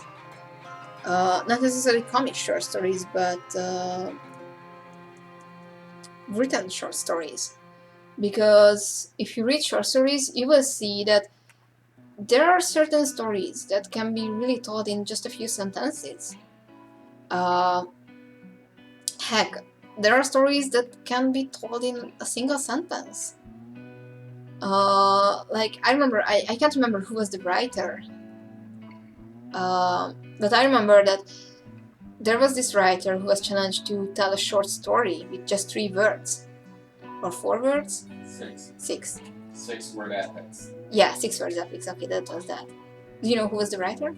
I think it was Hemingway or something like that. For sale, baby shoes, never worn. Yeah. We once did a writing exercise in my writing classes where we had to come up with 6 word epics. And one I really liked was for The Lion, the Witch, and the Wardrobe. Children see world, adults see closet. So I'm not sure if you can hear all that because Peter is far away. But yeah, think about dates. Like, you don't need to show everything. And I know it kind of is weird that now I'm telling this about the show don't tell, but there are story elements that will reveal everything you need to reveal about your story. Like these 6 word stories, yeah, that for sale, baby shoes, never worn. It tells a complex story and it also hits hard. So just think about that what is the essence of your story, what is that you want to tell, and you can just show that. So yeah, I really would recommend to research short stories and try to simplify your story as much as you can. And it's 10 pages. Usually in Saturday in every installment I'm not having more than 10 pages. And I know that's different because it's already a story, it's already a series, it's already going on, but at the same time always kind of trying to make an installment that can hook in the newer readers. So if you're someone who read this installment for the first time, you might get that feeling that I want to read more. And with this 10 pages story, that's your goal. Give us a 10 pages that will have us want more. So give us the essence of the story. You don't need a super complicated setup, a super complicated character improvement. So just focus on a few pages. I also would recommend to check out past entries of the Silent Manga edition, because you will see some very interesting examples there that are telling very complex stories or very deep stories in just a few pages. Heck, a Hungarian artist friend of mine, he's running a masterclass, but one of his award-winning entries was just 1 page. It was a 1-page comic, and it was amazing, and even in just 1 page, he told a complete story. So do the research, and yeah, it's a challenge. It's not easy. It's hard, but it's absolutely doable. And of course, if you feel like you need more pages, then you gotta go for the premium version, because yeah, that's an option that we can give you. But 10 pages all should be enough. Just do the research.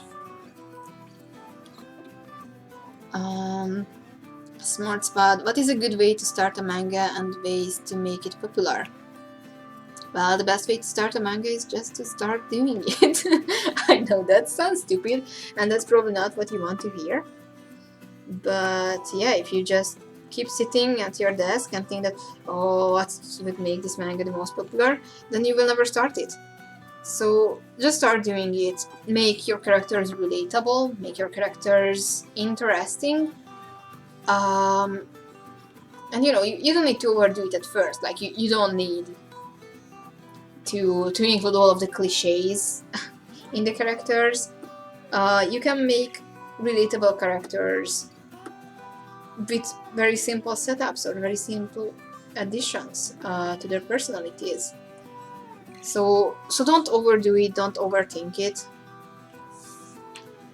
And yeah, usually it's in the very first few pages that you can grab the reader or you can't. So make your first few pages interesting. Create a hook. Show a word that the reader would want to enter. If it's a word that's, or if it's a story that has a different word setup. So yeah, just give the reader something that will want them to want more and stay for it. Of course, it's kind of hit and miss because you never know what your reader will like. So you just gotta do that leap of faith, that you just do what you can with the best of your abilities, and either it will work or not. But either way, it will be a good experience, and it will help you with further development of the set story, or you might want to try something different. So just do it.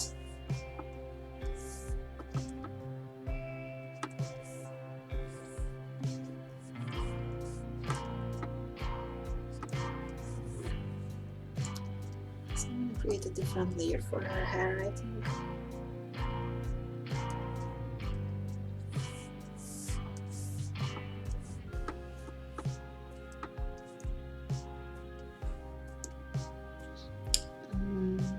Okay. Anime furry. Sunny, do you play any visual novels? Nope. I don't play much at all these days, to be honest. I don't really have the time to play. I never played visual novels, I think. Yeah, no. Like, I really enjoy games like Pokemon, Kingdom Hearts, Final Fantasy.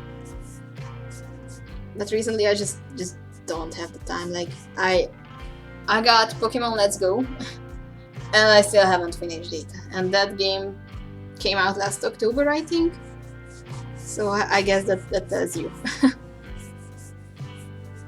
Like, everyone else already finished those games in like a week or two. And I'm still, I have my 4 badges. I made progress. But yeah, I mostly focus on drawing.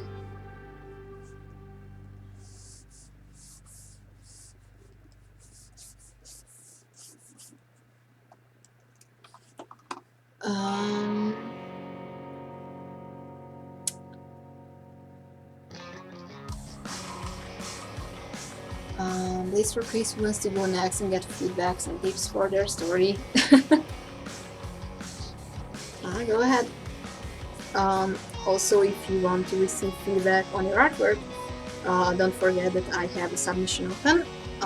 In my last proper YouTube video, I started a submission process, so you can send in an artwork of yours, and if you get selected, I will review your artwork in one of my future videos, giving you constructive criticism, showing you what to improve, how can you make changes, and so on and so on. So yeah, if you're interested in that, then check out my last video and submit your artwork.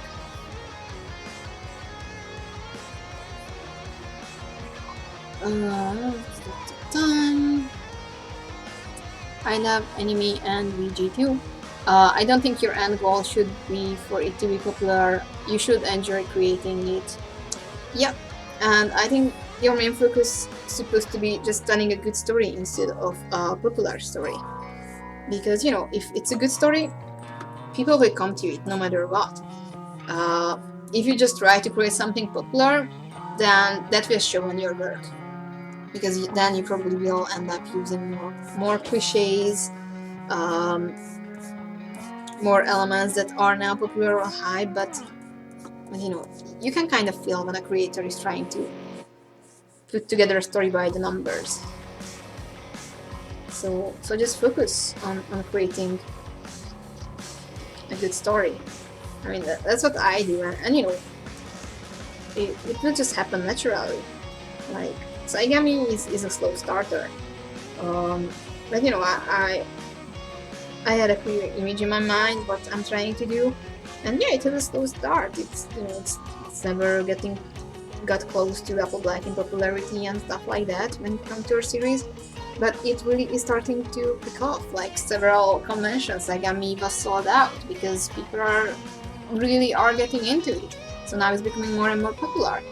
But that never was my goal at all. I wanted to be popular. I just wanted to tell stories. So yeah, that should be my primary focus, to create a good story that only you can tell.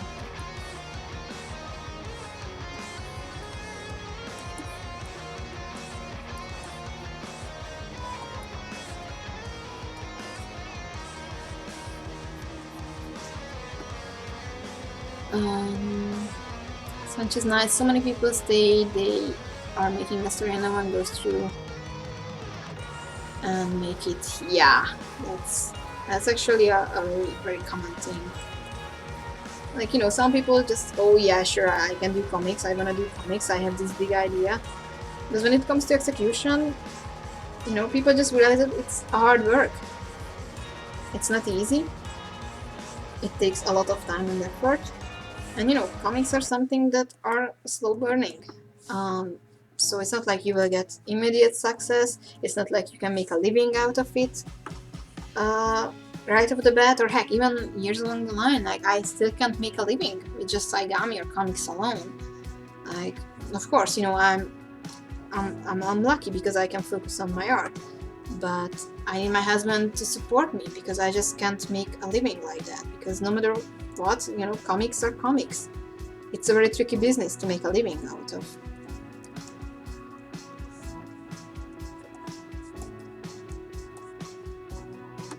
That's the same for pretty much a lot of artists you see on YouTube and webcomic sites or wherever. Like, it is for a reason that so many webcomic artists are doing YouTube, they are doing Patreon, they are doing commissions, because yeah, you can just make a living out of it. So yeah, that's tricky. And many artists, the moment they realize that oh hey, I probably won't be the next Eiichiro Oda, I won't be making millions, I won't be the next Stanley, and they just give up because it's just easier to just run away, and only a very few stick to their dreams and try it till the very end.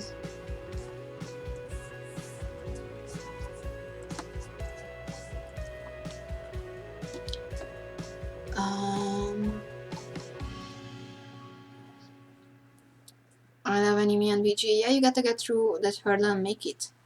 Smart Spot, your fiancé voice is back. Yeah, with a small change that my fiancé is now my husband. But yeah, he's still in the room. He can't help with the comments because he's working on other stuff.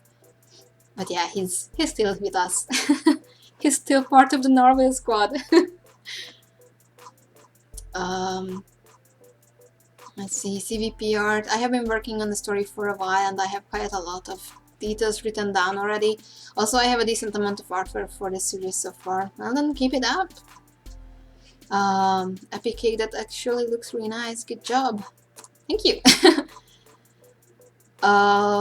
Blaze for Christ. How did you know Ayumi was the right fit for the story? Did you have to change her to fit the story or the other way around? That's actually a very interesting question. Well, for starters, Saigami was not my very first story. I was writing novels before getting into comics. So I had several female lead characters before Ayumi. Some of them were very close to Ayumi in personality. Some of them were more like me, I guess. Because yeah, when I was starting out writing, like I was 12, of course I was putting myself into the story and things like that. So when it came to Saigami, I basically just used all of my experiences and all of my previous heroines and kinda meshed them together to be Ayumi for my first version of Saigami, which I started in 2005. And I actually did draw 16 chapters of that old version of Saigami. And during that 16 chapters, Ayumi went through a lot of character development. So by the time I was rebooting this series for publication in Saturday AM, or heck, it first started out on Manga magazine or in Blazers. I was publishing it there first online, and that's how I got into Saturday AM. I used all that experience because by that time Ayumi already went through a lot of character development. I had a clearer picture of her character, what I want to do with her in the future, what works best with her type of character. So yeah, I was lucky to have all that experience, and that helped me a lot to create an Ayumi I knew was the right fit for the story when I restarted the story in 2013, which is the version that you can read now in Saturday AM or in the volumes. So yeah, I used all of my experiences, but that also comes back that, at first I just started doing it. I just started writing my novels, I just started drawing the first version of Saigami. I just started doing it. Back then I didn't put that much thought or research in it. I just started what felt right at that moment. Of course, it wasn't necessarily right. It had many issues, but it got me started. And it's so much easier to make changes and adjustments later on once you already started, instead of just waiting for the perfect start. So yeah, with her, that's how it came down. I just started it, and later on I made all of the refinements, because by that time I truly knew her character, and yeah, it was just easy, because at that time it was like writing about a friend I know very well.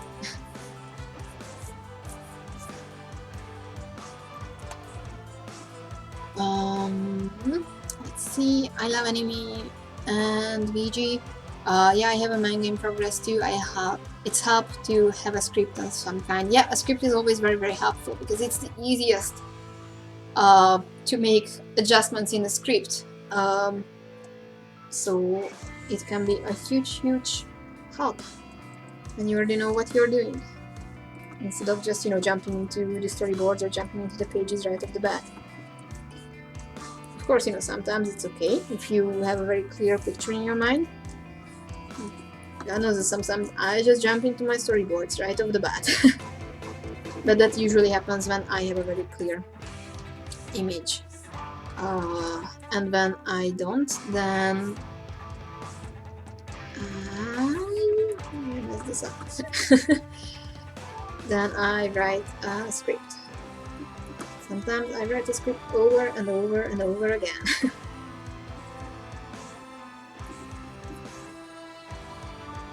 But yeah, during the writing process of the script, you will have a clearer image, because it can all fall apart when it's just all in your head. So that's what I always recommend to my interns as well, that just write on everything. It doesn't matter if it's a junk idea, doesn't matter if it's something that you are almost certain that you will discard or you want it in the story. Just write it down, because how that saying goes that, oh, it sounded better in my head. The same goes for your stories, because sometimes Everything is just so much better in your head, and the moment you put it down on paper, it just falls apart, and you realize that, oh no, that's crap actually. so that can be a huge help.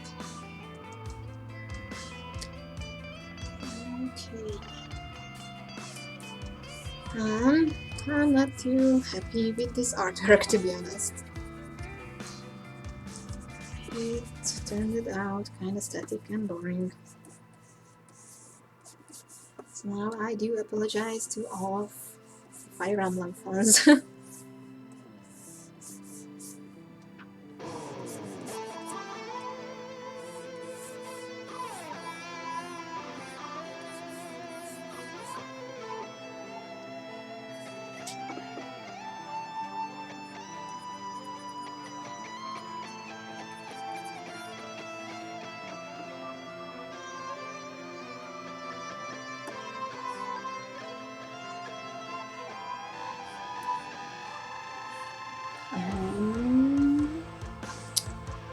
So Kita Oshiwade.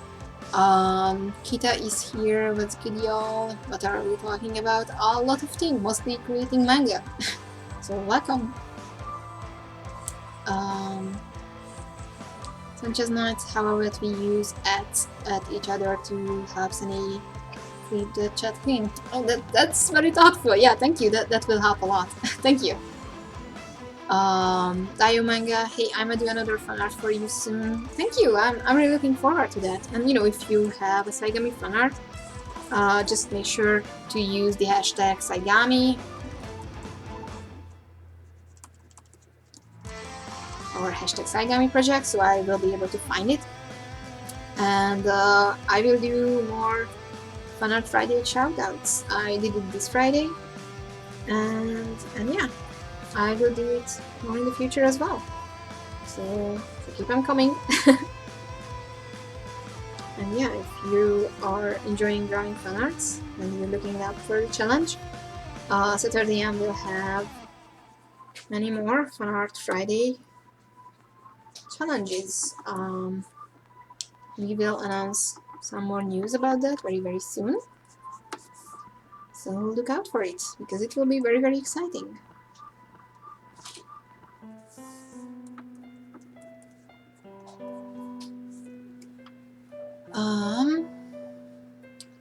Darkstorm, what is a good way to pace your manga story? That's a tricky one, because yeah, I think for all stories you don't want it to drag on for too long, but at the same time you don't necessarily want to rush things. Of course, it kind of depends on the story as well, because some stories work really well with the fast pacing. For example, Black Clover. Even though I'm not a fan of it, I gotta admit that one of the strongest points of Black Clover is that it has a crazy fast pacing. So in every chapter there's something huge is happening, and it's never dragging on like many other shonen manga. Like yeah, you all remember like Dragon Ball and One Piece, where there were several episodes where just nothing is happening, or when just Goku is just standing there, arms up, and for 20 minutes, and that was the episode. And with many newer series, there's a way faster pacing.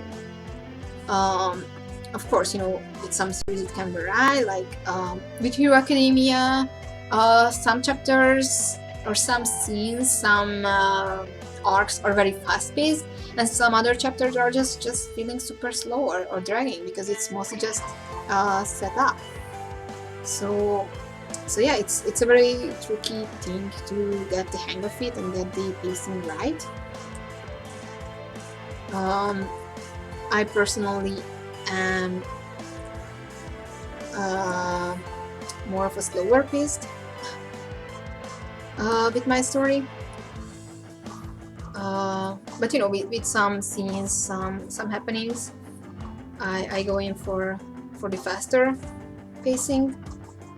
So I try to keep up a balance, that when it's an action scene, when it's something that is supposed to be more dynamic, I'm using faster pacing, but I also make sure that there are certain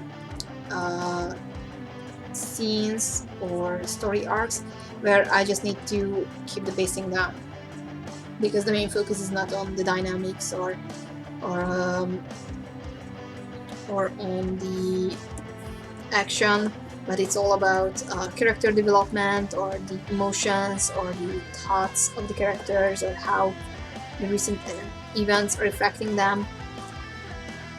So yeah, it's mostly just trial and error, I guess, because sometimes I'm just playing around with all this. That yeah, I wanna use like a slow scene, I wanna use a scene that's completely silent, and I'm only focusing on just showing something to the reader, but at the same time nothing is really happening, like nothing actiony or dynamic. So yeah, it's always kind of tricky.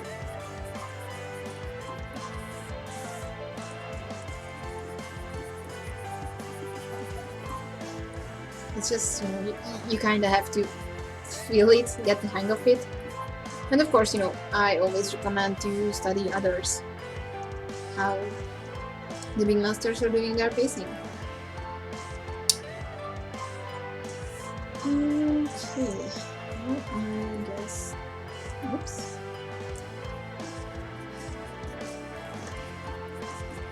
She is basically done. I'm not too happy with this artwork. It feels a bit too sketchy. Plus, yeah, it turned out very, very static. So I apologize to all of the Fire Emblem fans.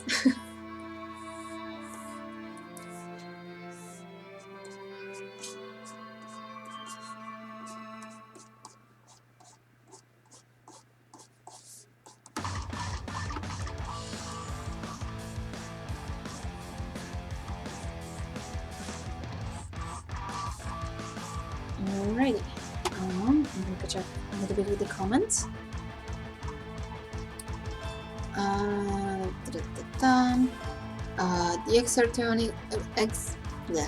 The exertionist, I guess. I can't pronounce it right, don't give me that gar. Exertionist. Thank you. See, you can just read the comments. How do you overcome artist writer's blocks? You are so amazing, and I enjoy listening to you and your husband. Thank you very much. I actually do have a complete video on how to overcome artist block and how to deal with it. So I would recommend you to check that out, because I go more into details. I think I give you 10 different options on how to overcome artist block. So yeah, I would recommend that video, because yeah, artist block can come from very different problems, so it will require different methods to overcome it. And in that video I go over all the details. It's not that long of a video, several with over 10 minutes I think, or maybe a bit more, but I really go in depth with the details there, so I would recommend that to you. Such as not, should you just read manga? Because truth be told, there are a lot of problems that people have when trying to tell a story by only having read manga. Oscar stories, but Stanley were barely 8 when they first started. You can tell a story with a page count. Yep, you can tell a story easily with less page count. Like heck, even if you just want to stick with the manga, if you think about, there are many 4 comma or young comma stories, which are basically just 4 panels, and they can tell a complete story. But yeah, like I mentioned before, just research short stories on your own and let manga go a little bit. Because yeah, we are influenced by long manga series, so obviously everyone wants to tell longer stories, but that's all you need to tell a good story. So yeah. Mr. Jersey, that other mangas are a form of inspiration. Yeah, and that's a very good thing, because yeah, we want to draw manga, so it's just natural that you're inspired by manga. But at the same time, make sure that manga is not your only inspiration, because if you're only getting inspiration from one source, that can be a very bad influence. So just expand your outreach when it comes to inspiration. Let yourself be inspired by other things other than manga, and it will greatly benefit you. Okay, so what is this? It says me. Okay.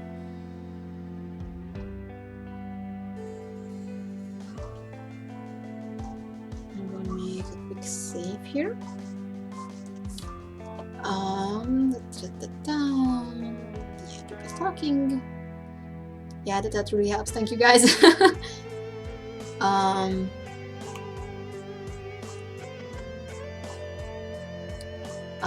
Place for priest. What about time management? How did you it? Okay. What steps did you take to make time for the manga? I'm working an 8 to 5 p.m. job and in school Monday, Tuesday, or Thursday. Yeah, Thursday nights. Classes plus I lead a church group. Time management is kind of tricky, but yeah, if you want to draw, you have to make time for it. So this is where it comes in that you need to make sacrifices. I used to work in many months over 300 hours.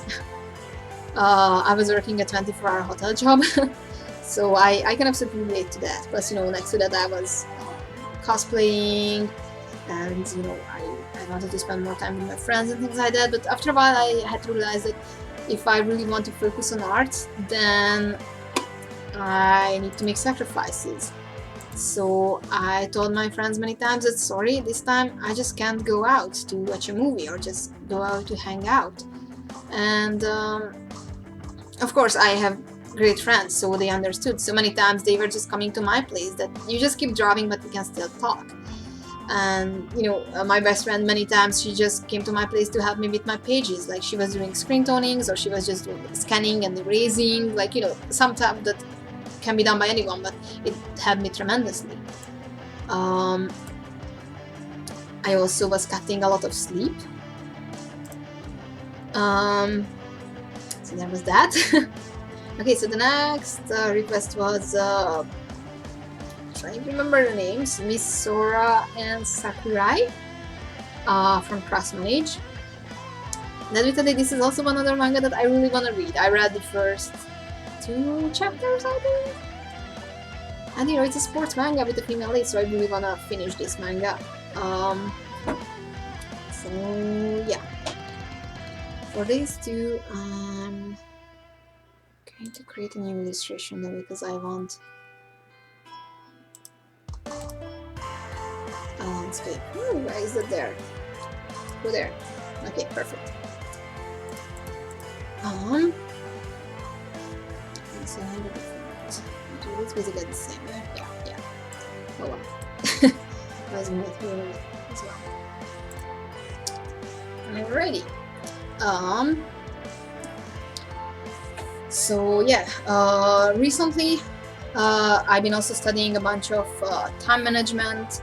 Self-help books, self-help videos can help a lot. You just go on YouTube and just type in time management, time blocking, and things like that. Those can help you tremendously, because there are various methods that you can learn to help you with the time management, so you can use the 24 hours you have in a day very productively. Plus, you need to cut out certain things like social media.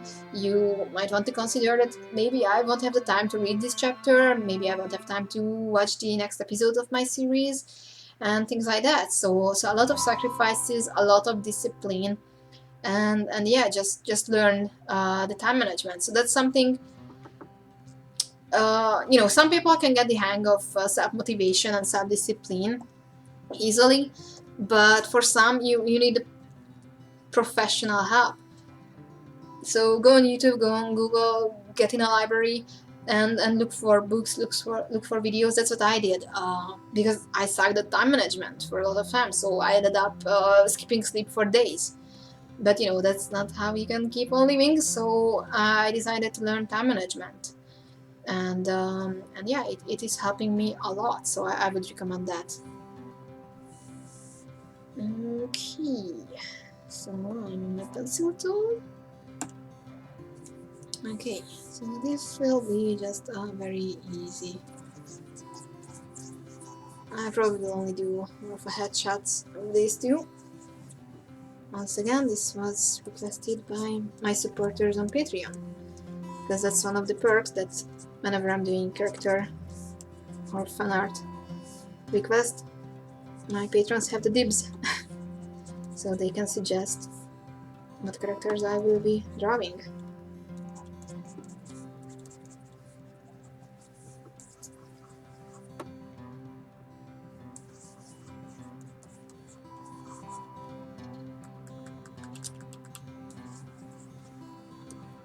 And of course, I also have other perks coming with my Patreon, so if you are interested, please check it out. You can find all of the links in the video description. So you can receive studies from me, insight in my sketchbooks, exclusive artworks, exclusive sketches, free issues of Saturday AM, early access to videos, free commissions, and so on and so on. So yeah, you also... Okay, I see a nasty comment here, so I'm gonna block that.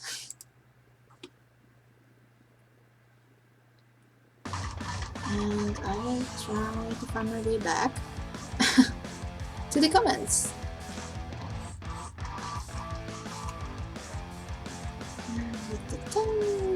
Where was I? Mr. Dude, Leap of Faith. I see what you did there. Oh yeah, I freaking love that movie, and you probably will hear me quote from that a lot, because yeah, the Leap of Faith is like, oh my god, like that hits so close to home. So, Savage Beer Arts, how has your day been so far? Feeling better? Oh yeah, pretty good now. Yeah, in the last couple of weeks I had to deal with some very nasty tooth pain. But luckily that was dealt with this week, so now I'm all better.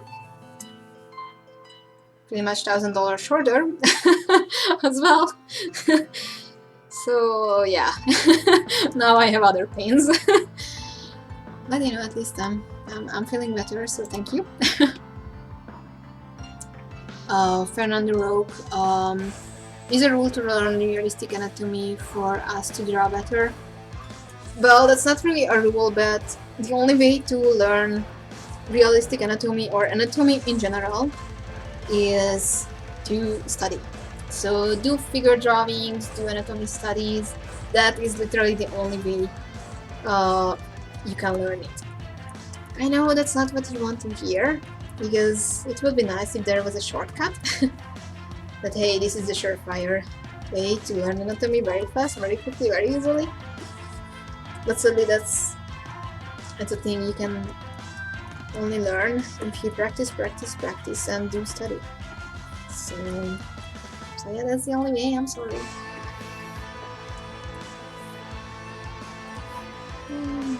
So I'm gonna go to the side, yeah.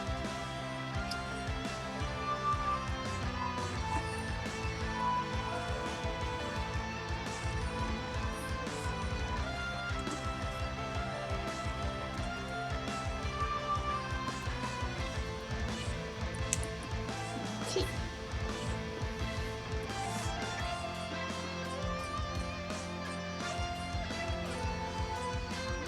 Good enough. Okay. Sanchez Knights, those are some inspiring words to live by. Yeah. I know. Like, the whole movie was so inspiring on so many levels that, oh my god, I'm still getting the goosebumps whenever I'm thinking of that. Sokita Oshiwade, for me, I like to draw manga as a hobby. It's less stressing. Yeah, that's absolutely alright. Like, you know,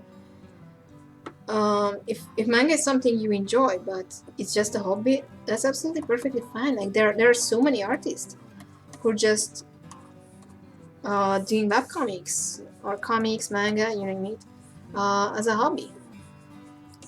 And you know, the sad reality is that not everyone will become professional. Like even if you aim for a professional career in comics, the chances are very slim that you will make it. Or even if you make it, you know that you can keep it up, that you can make a living. So you know that's something that's just there. So you know if you just do it as a hobby, you can still enjoy it. You can just get as much out of it as you want, and yeah, that's absolutely fine. And yeah, it's certainly way less stressful. Because creating comics can be super stressful. And it's a weird uniform she has. I don't like it though.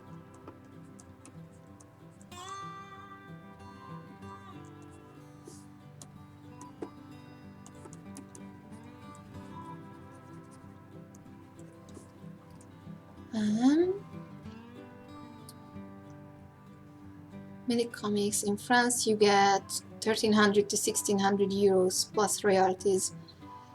It is not much, but you can make a living. That sounds good, actually. Yeah, that sounds very decent. And yeah, you know, France is second biggest market after Japan for comics. So yeah, there surely is a market there. And you know, in some countries, you just won't have a market. Like in my home country, Hungary, there's just no market. You can do comics, you can, you know, receive awards. Like, oh yeah, we have several awards that, yeah, this was the best comic in this year, and this is the best newcomer award, but that's it. Like, you know, you can be an award winner comic artist from Hungary, but you still won't be able to make a living, sadly.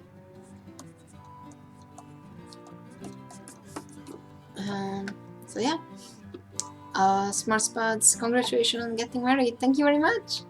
Thank you. Many comics, the editor pays you 16k per book. That's pretty good. So yeah, you know,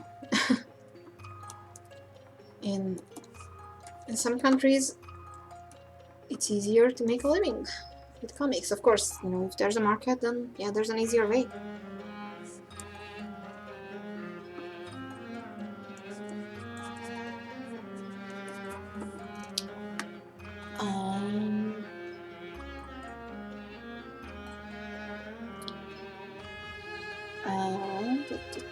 It's the same for comics, BD, and manga.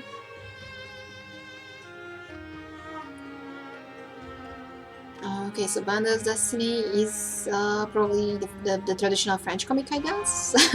So yeah, there's a bit of conversation about the French comics.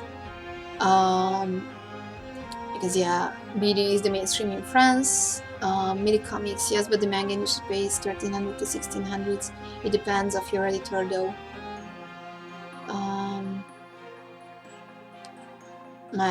Anyways, my point was that you can make a living in France with comics. Yeah, that's a great thing. And you know, I'm not saying that you can't make a living. You can make a living in America as well, or you know, in Germany, for example, or some countries where manga is big, Korea. So I'm not saying it's impossible. It's just a very rough start, and you know, you might get lucky and get a good paying job with one of a bigger publisher. You always see examples of that.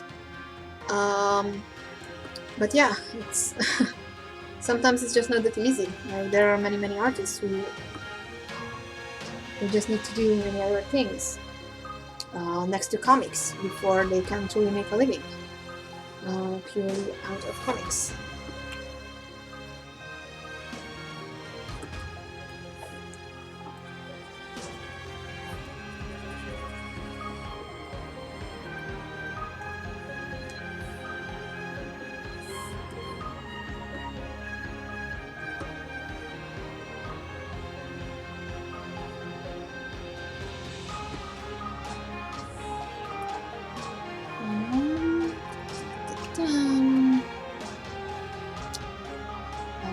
Mighty Pegasus Art, hello, hi there. This for Priest. What about the time management? Okay, so I already read this. So am I lost in the comments again? I think you skipped ahead and then went too far back. Okay. Damn, it keeps just jumping on me. Sanchez Knights, I think artist block isn't real, just a small part of you wanting to be lazy or uninspired. Neil Gaiman says to himself. Yeah, that's a very good point.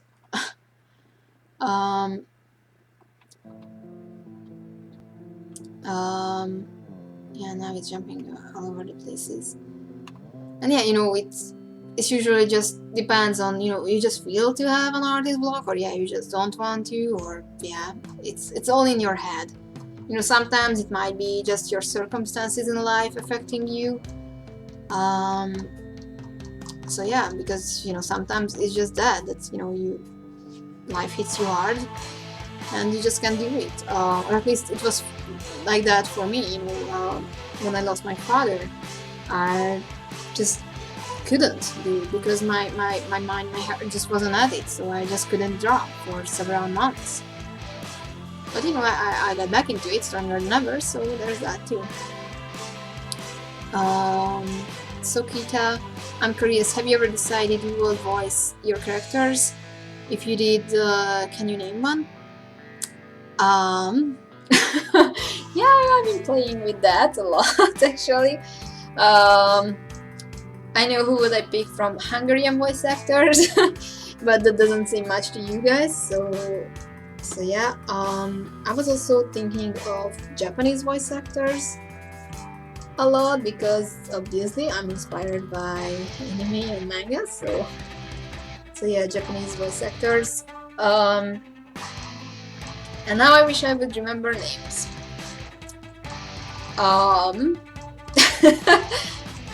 Shoot.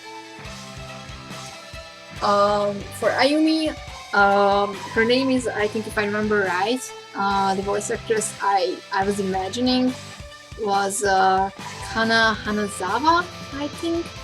She was, for example, the voice actress for Onodera in Nisekoi, or she was Zera from Fairy Tail Zero, and many other series as well. But yeah, I really like her voice, so you know, if I had a chance, then I probably would pick her. For oh crap. For Eiji, damn, I knew his name. The voice actor who did voice Kageyama in Haikyuu, or he's voicing Naofumi in Shield Hero, or he was Genos in One Punch Man. I can't remember his name. Damn, and I knew his name. For Sean, I was thinking. I can't remember his name either. He was Sugawara in Haikyuu, or he was Yu in oh my god, what's the vampire manga in Jump Square? Yeah, I'm having a brave heart right now. Shoot.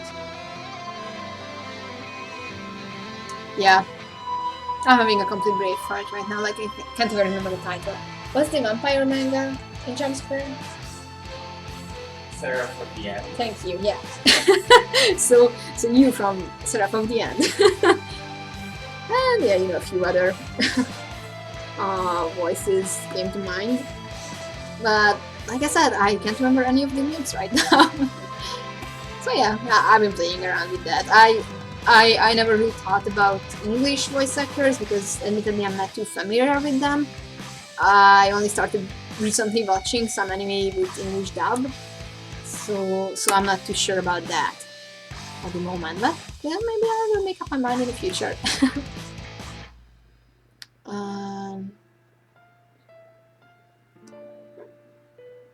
Sukita, also where can you get screen tone?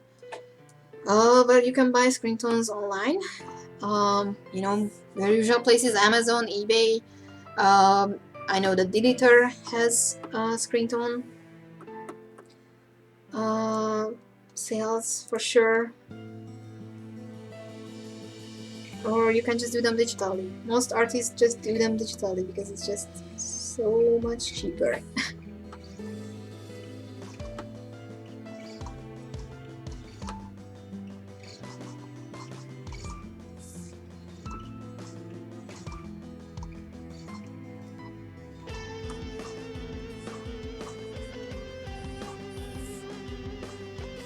So that's what it looks like. Okay. Let's go with this.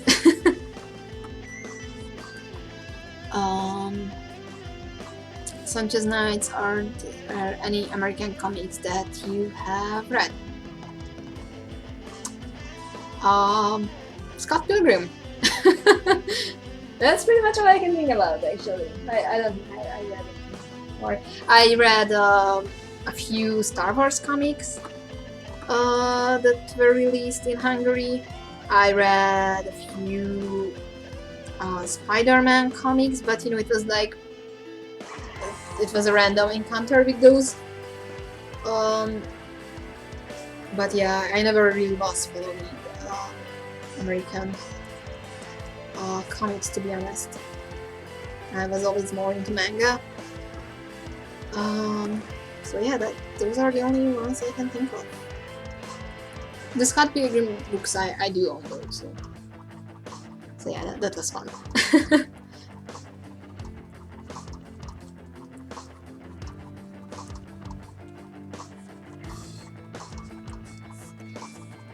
I kind of wanted to get into Spider-Man more, to be honest. But you know, it's kind of hard to get into. It's not like you can just buy the volumes from the beginning, because you kind of missed the issues, and they will be very hard to get, especially, you know, of course, here in Canada it would be easier to catch up because I can go to a comic book store, but we don't have that in Hungary, so it would have been very, very tricky to get past issues and catch up with all of the very, very complicated, long and confusing events of comics. Such as nice, you can also train yourself to get up at 4 AM like a lot of workers and use the time to draw and get ready for your day. Yep, like... Don't give me that nasty stare. I'm not a morning person. I'm always having a lot of trouble getting up early. But admittedly, yeah, if you want to get a lot of work done, getting up early is the best way to get it done. And now Peter is staring me with a frigging smug look because he's getting up at 4:20 every day, and I usually just let me sleep. Oh yeah, this guy has very tiny pupils. It's weird. I'll probably change that because, my god, he has weird eyes.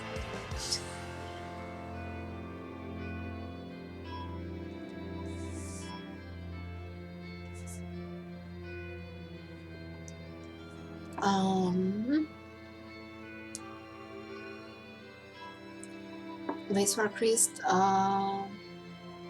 thank you for your advice, I really appreciate it. Magic Art. Sanchez Knights, what tier can you request a drawing? When it comes to the live streams, all of the tiers can request, so it doesn't matter what your tier you're in, and over $15 a month, you automatically get a sketch commission. So every month you can request an artwork from me, and I think over 20, or I can't remember, but either over 20 or 15, you will also receive a video of that character being drawn. So even if it's not in a live stream, you will still receive a video footage of your request being drawn.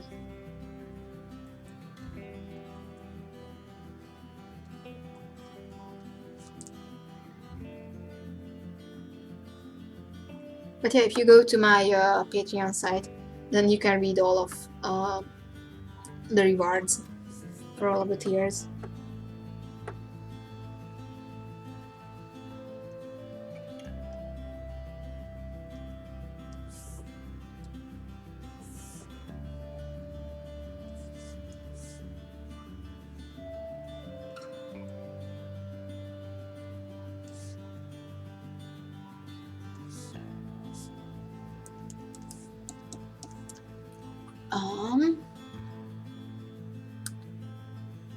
Yeah, I see a bunch of nasty comments here. So I'm gonna block this guy.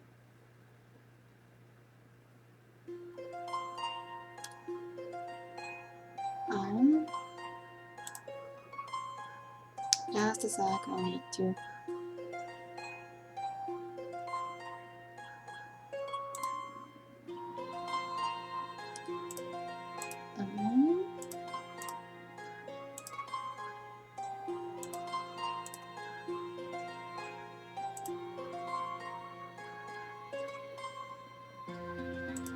Okay, I'm gonna hide this. Hide this. My goodness, usually we don't get this many.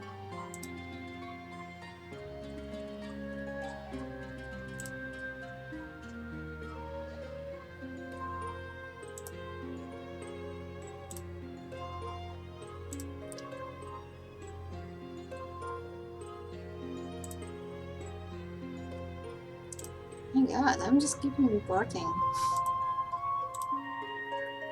I'm sorry, guys.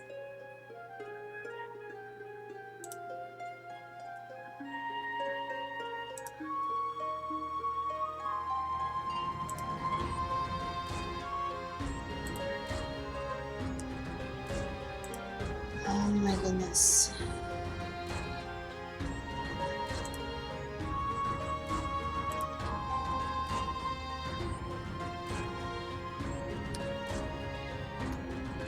Okay, so I hope that was all. And now I'm trying to get back in the comments. I'm sorry about all of the nasty comments here. I hope that most of those didn't show up for you, because many of them were hidden by YouTube, I guess.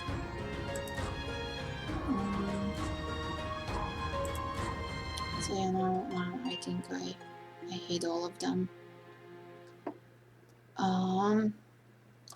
Book and Comics stopping by to say hi, Sunny, keep up the great work. Thank you, it's nice to see you here. Blaze for Chris, hey guys, can I get feedback tips for my story idea? Yeah, I see comments.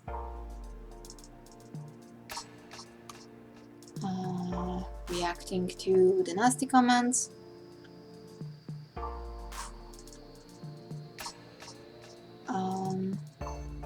Yeah, so Blaze for Christ is writing a pitch.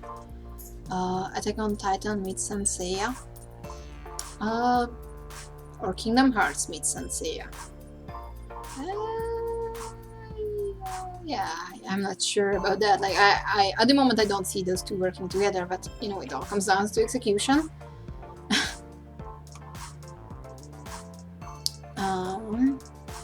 Smart Spot, happy Easter everyone. Oh yeah, happy Easter.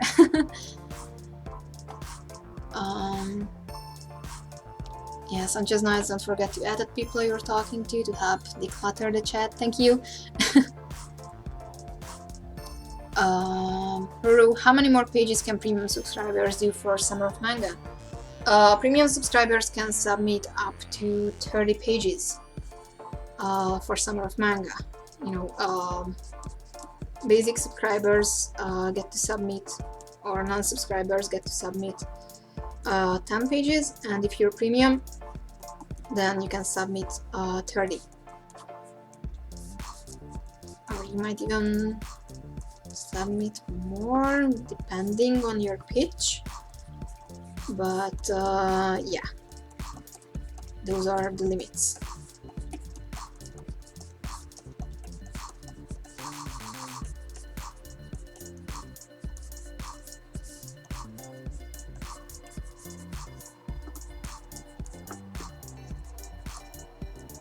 30 pages is usually a very typical page count for manga. Plus, I think 30 pages is really a good page amount to tell a complete story. It's certainly not as tricky as telling a story in 10 pages. So if you want to do something more, or you feel like you need more pages, then yeah, 30 is the lucky number for you this time.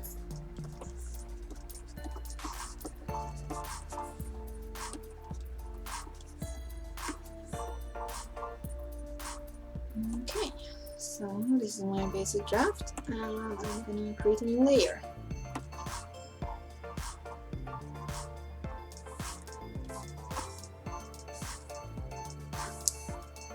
Ready.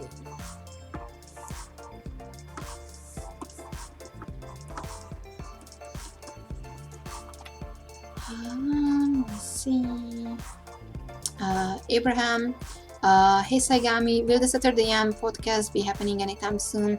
Yeah, we are working on it. As far as I know, there have been episodes already recorded. We were waiting for some podcast interviews to happen and things like that. But yeah, they will come very soon. Of course, keep an eye out for the Saturday AM Instagram channel, because that's where we usually make our posts. So yeah, not just the podcast, but we will have the revision series starting very soon as well, and some other fun stuff like the pitch sessions will be coming back as well. So yeah, now that we finished March Art Madness, which took a lot of effort and commitment from our team, we can focus on this other stuff.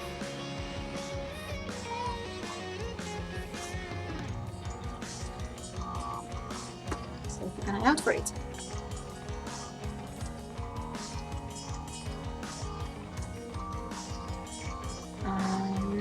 Sanchez Nights, if the podcast does happen, I probably would get banned from that too. The podcast is something that you can listen to the homepage. I don't think it will be a live thing. So yeah. Anyway, sorry Sunny, I got to go. Thanks for joining, Lucina. It was very good. Thank you very much for being here, and you can always finish up the video later on. It will be available for viewing.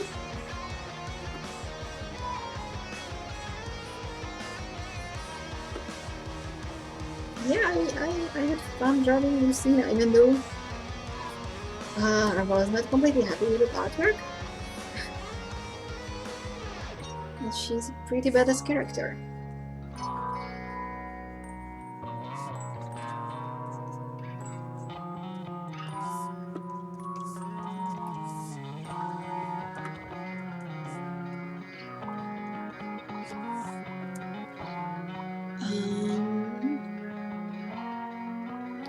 J Arts. So how many pages of manga can you draw in one day? It largely depends on the complexity of the page. Some pages took like 4 hours. Some pages will take over 8 hours. So yeah. Usually I would say I can finish 2 pages a day. If I'm really pushing it, then I can do 3, maybe 4. But either those would be very simple pages, or I wouldn't be doing anything else. Like if I need to draw 3 or 4 pages a day, then that means that I'm probably skipping a few meals, I'm skipping sleep, I'm maybe skipping even a shower, and I'm just sitting at my desk drawing.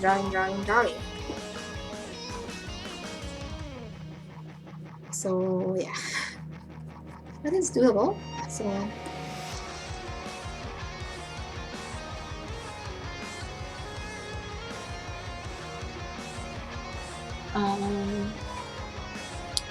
JR's, I apologize if you have answered this before, but what tablet are you using? This is an XP Pen Artist 15.6. This is the older version. They have a new version which is called an XP Pen Artist 15.6. Pro, um, which has been released not that long ago, like a few months ago, so it's a very, very new tablet from XP Pen. And yeah, it is better than the one I own. But I've been using this tablet for well over a year now, and I love it. I actually really like the XP Pen products. So yeah, I can recommend it, especially since it's way more affordable than a Wacom, and it is getting very, very close to the level of a Wacom. I actually see many reviews of the 15.6 Pro, and many reviews said that it's better than the Wacom Cintiq 16. So yeah, and it's like less than half the price, so I can recommend it.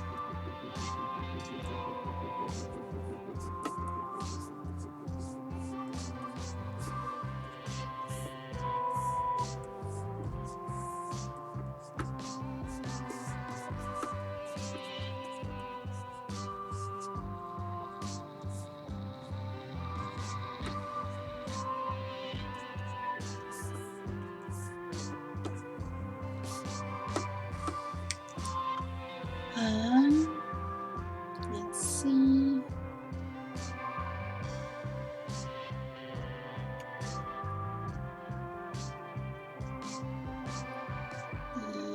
see. Sanchez Knight's most manga is usually 19 to 25 pages though.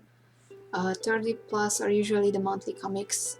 Yeah, usually weeklies are, yeah, around 20-ish. So yeah.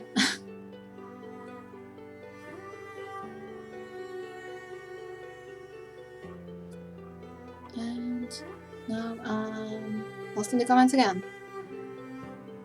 Damn. Why does this happening all the time?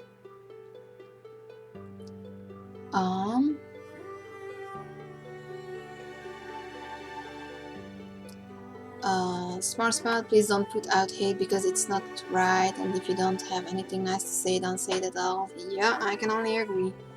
Like, we don't need any hateful comments here, any nasty comments here, so. So Shabby, how would you take things you're inspired by and turn them into original things? Well, take inspiration from many things and not just one. And yeah, try to adapt them in your own way, like, you know, combining the things that only you can tell, or you can show.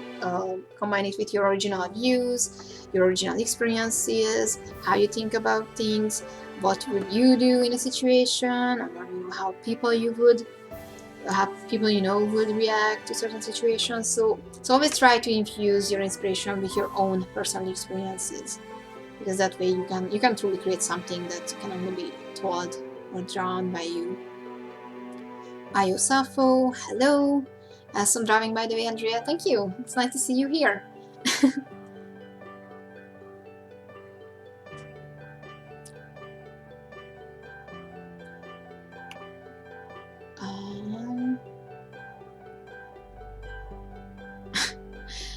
Smart Spud, I bestow upon you the title of Queen of Narwhales, and Peter is the King of Narwhales. Thank you. It's an honor. And now we can all live happily ever after in the kingdom of narwhals. So Kita, is your manga available at any bookstores or do you order it? Currently it's available online via book distributors like Amazon, Book Depository, you name it. I think you might also order them in your local bookstore if they do orders. And we're also working on retail, so very soon the books of Saturday M will be available in many bookstores, comic book stores in North America. So very, very soon that will be a thing too. But at the moment it's via order.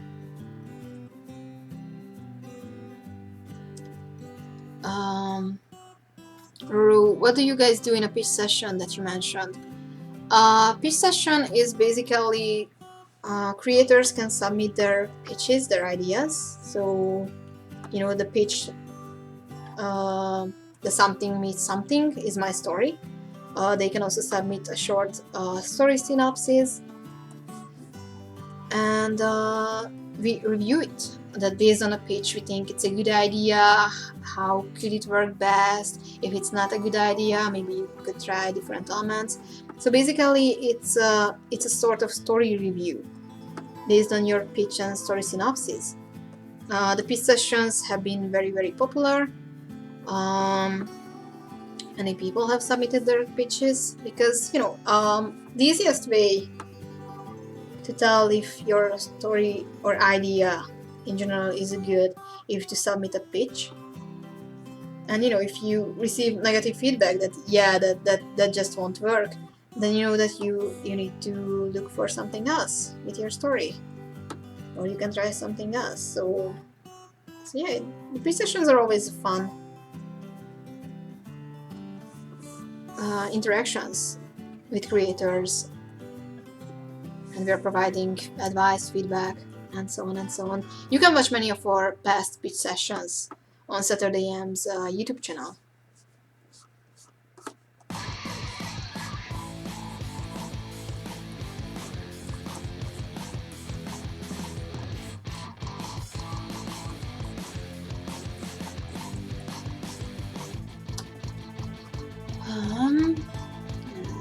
Let's see, almost got out to the chat. Woohoo! I'm getting there.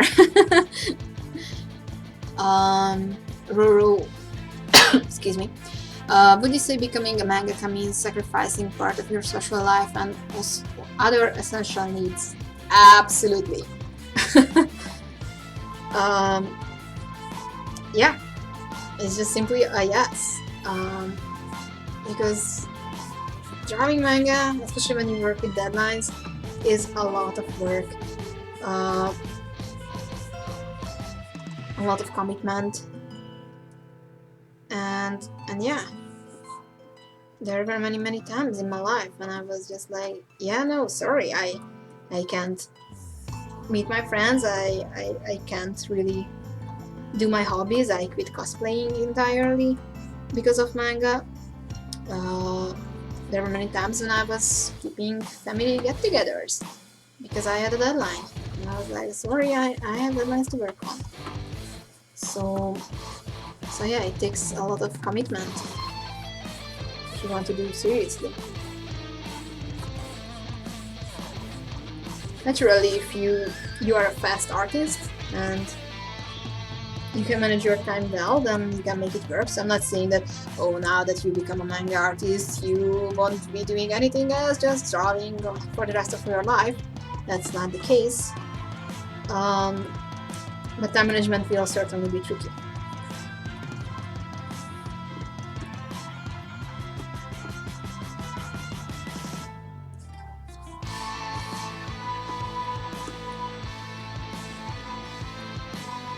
So again, I recommend to get into time management and learn how to do it, because that would be a tremendous help for you.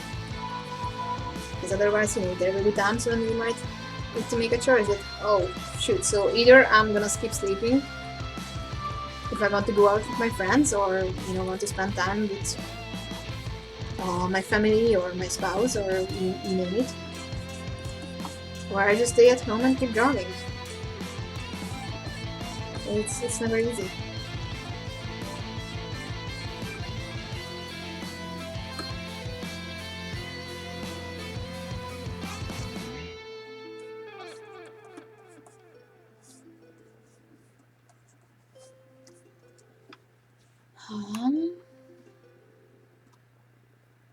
Sanchez Knight, peace sessions are fun till you get banned.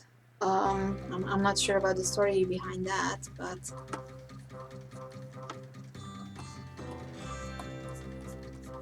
yeah, if you're in the pit session, you have to be prepared that you will have to deal with Frederick.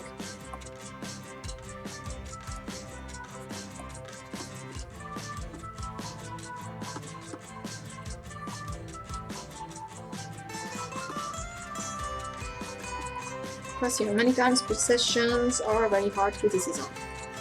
So yeah.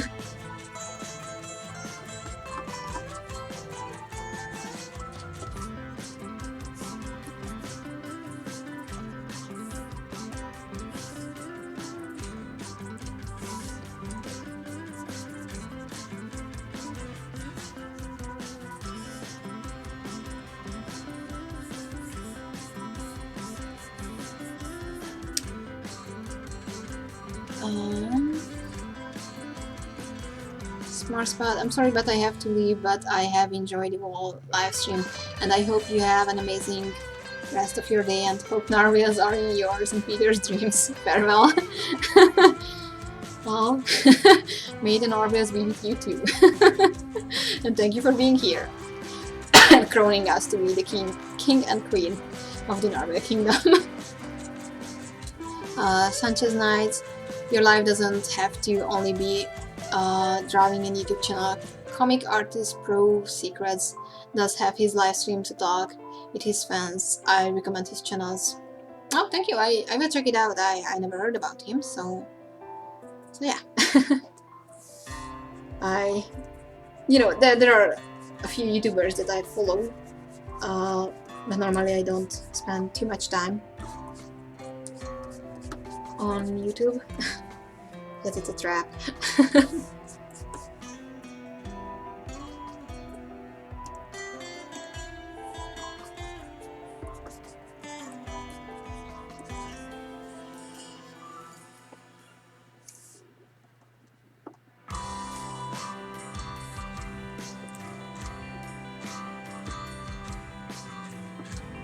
And I think I brought up in the comments. Woohoo!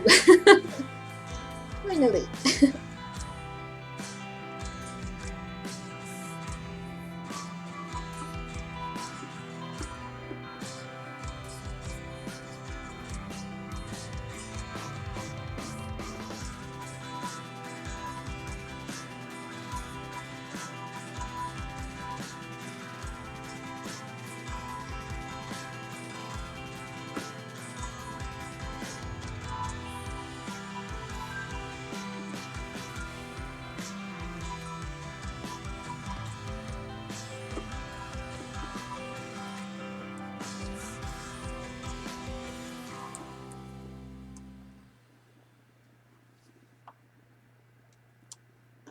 Okay, this is pretty much done. I'm not gonna shade the jacket or anything, I think.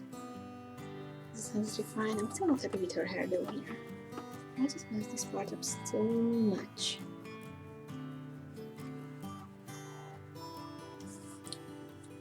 Okay.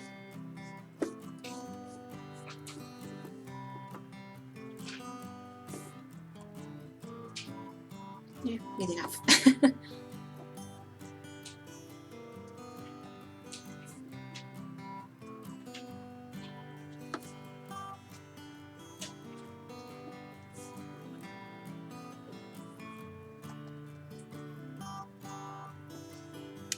Okay, so I'm done with the Patreon requests. And now we're getting almost to the 5-hour mark. I mean, the 5 p.m. mark, so that means the 3-hour mark. I'm getting tired, guys. So, yeah, I might not do a proper request because I really don't want this stream to be more than 3 hours. But what I can do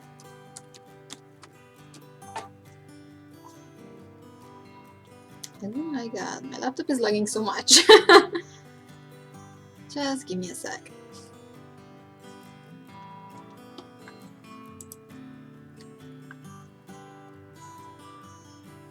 I think my laptop is begging for a quick and merciful death.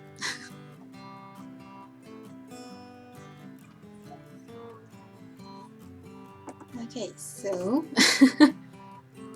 since I promised, I'm still going to draw one of your requests.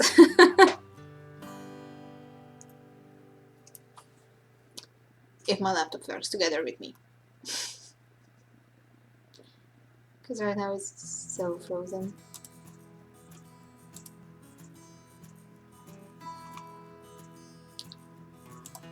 Okay, so I'm just going to create a new layer and I will be drawing this wonderful artwork.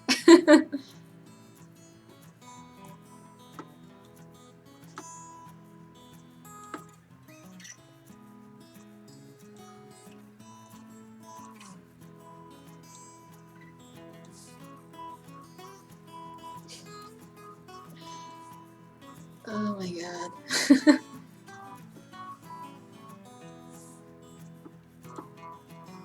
This looks so off. Like, how can something so simple be so hard to draw?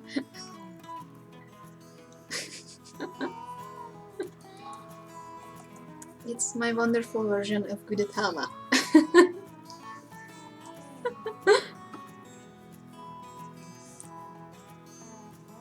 That doesn't really look like Gudetama. Like, really. I feel miserably drawing Gudetama.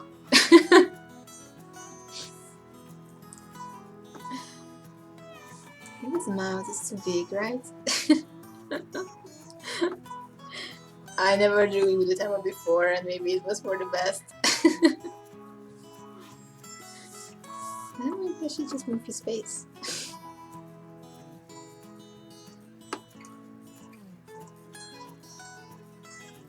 Now it looks even more off. Oh my god, what am I doing here?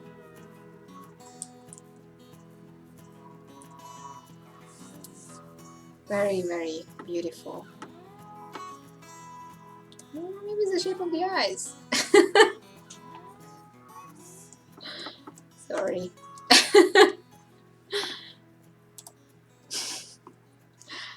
I try my best.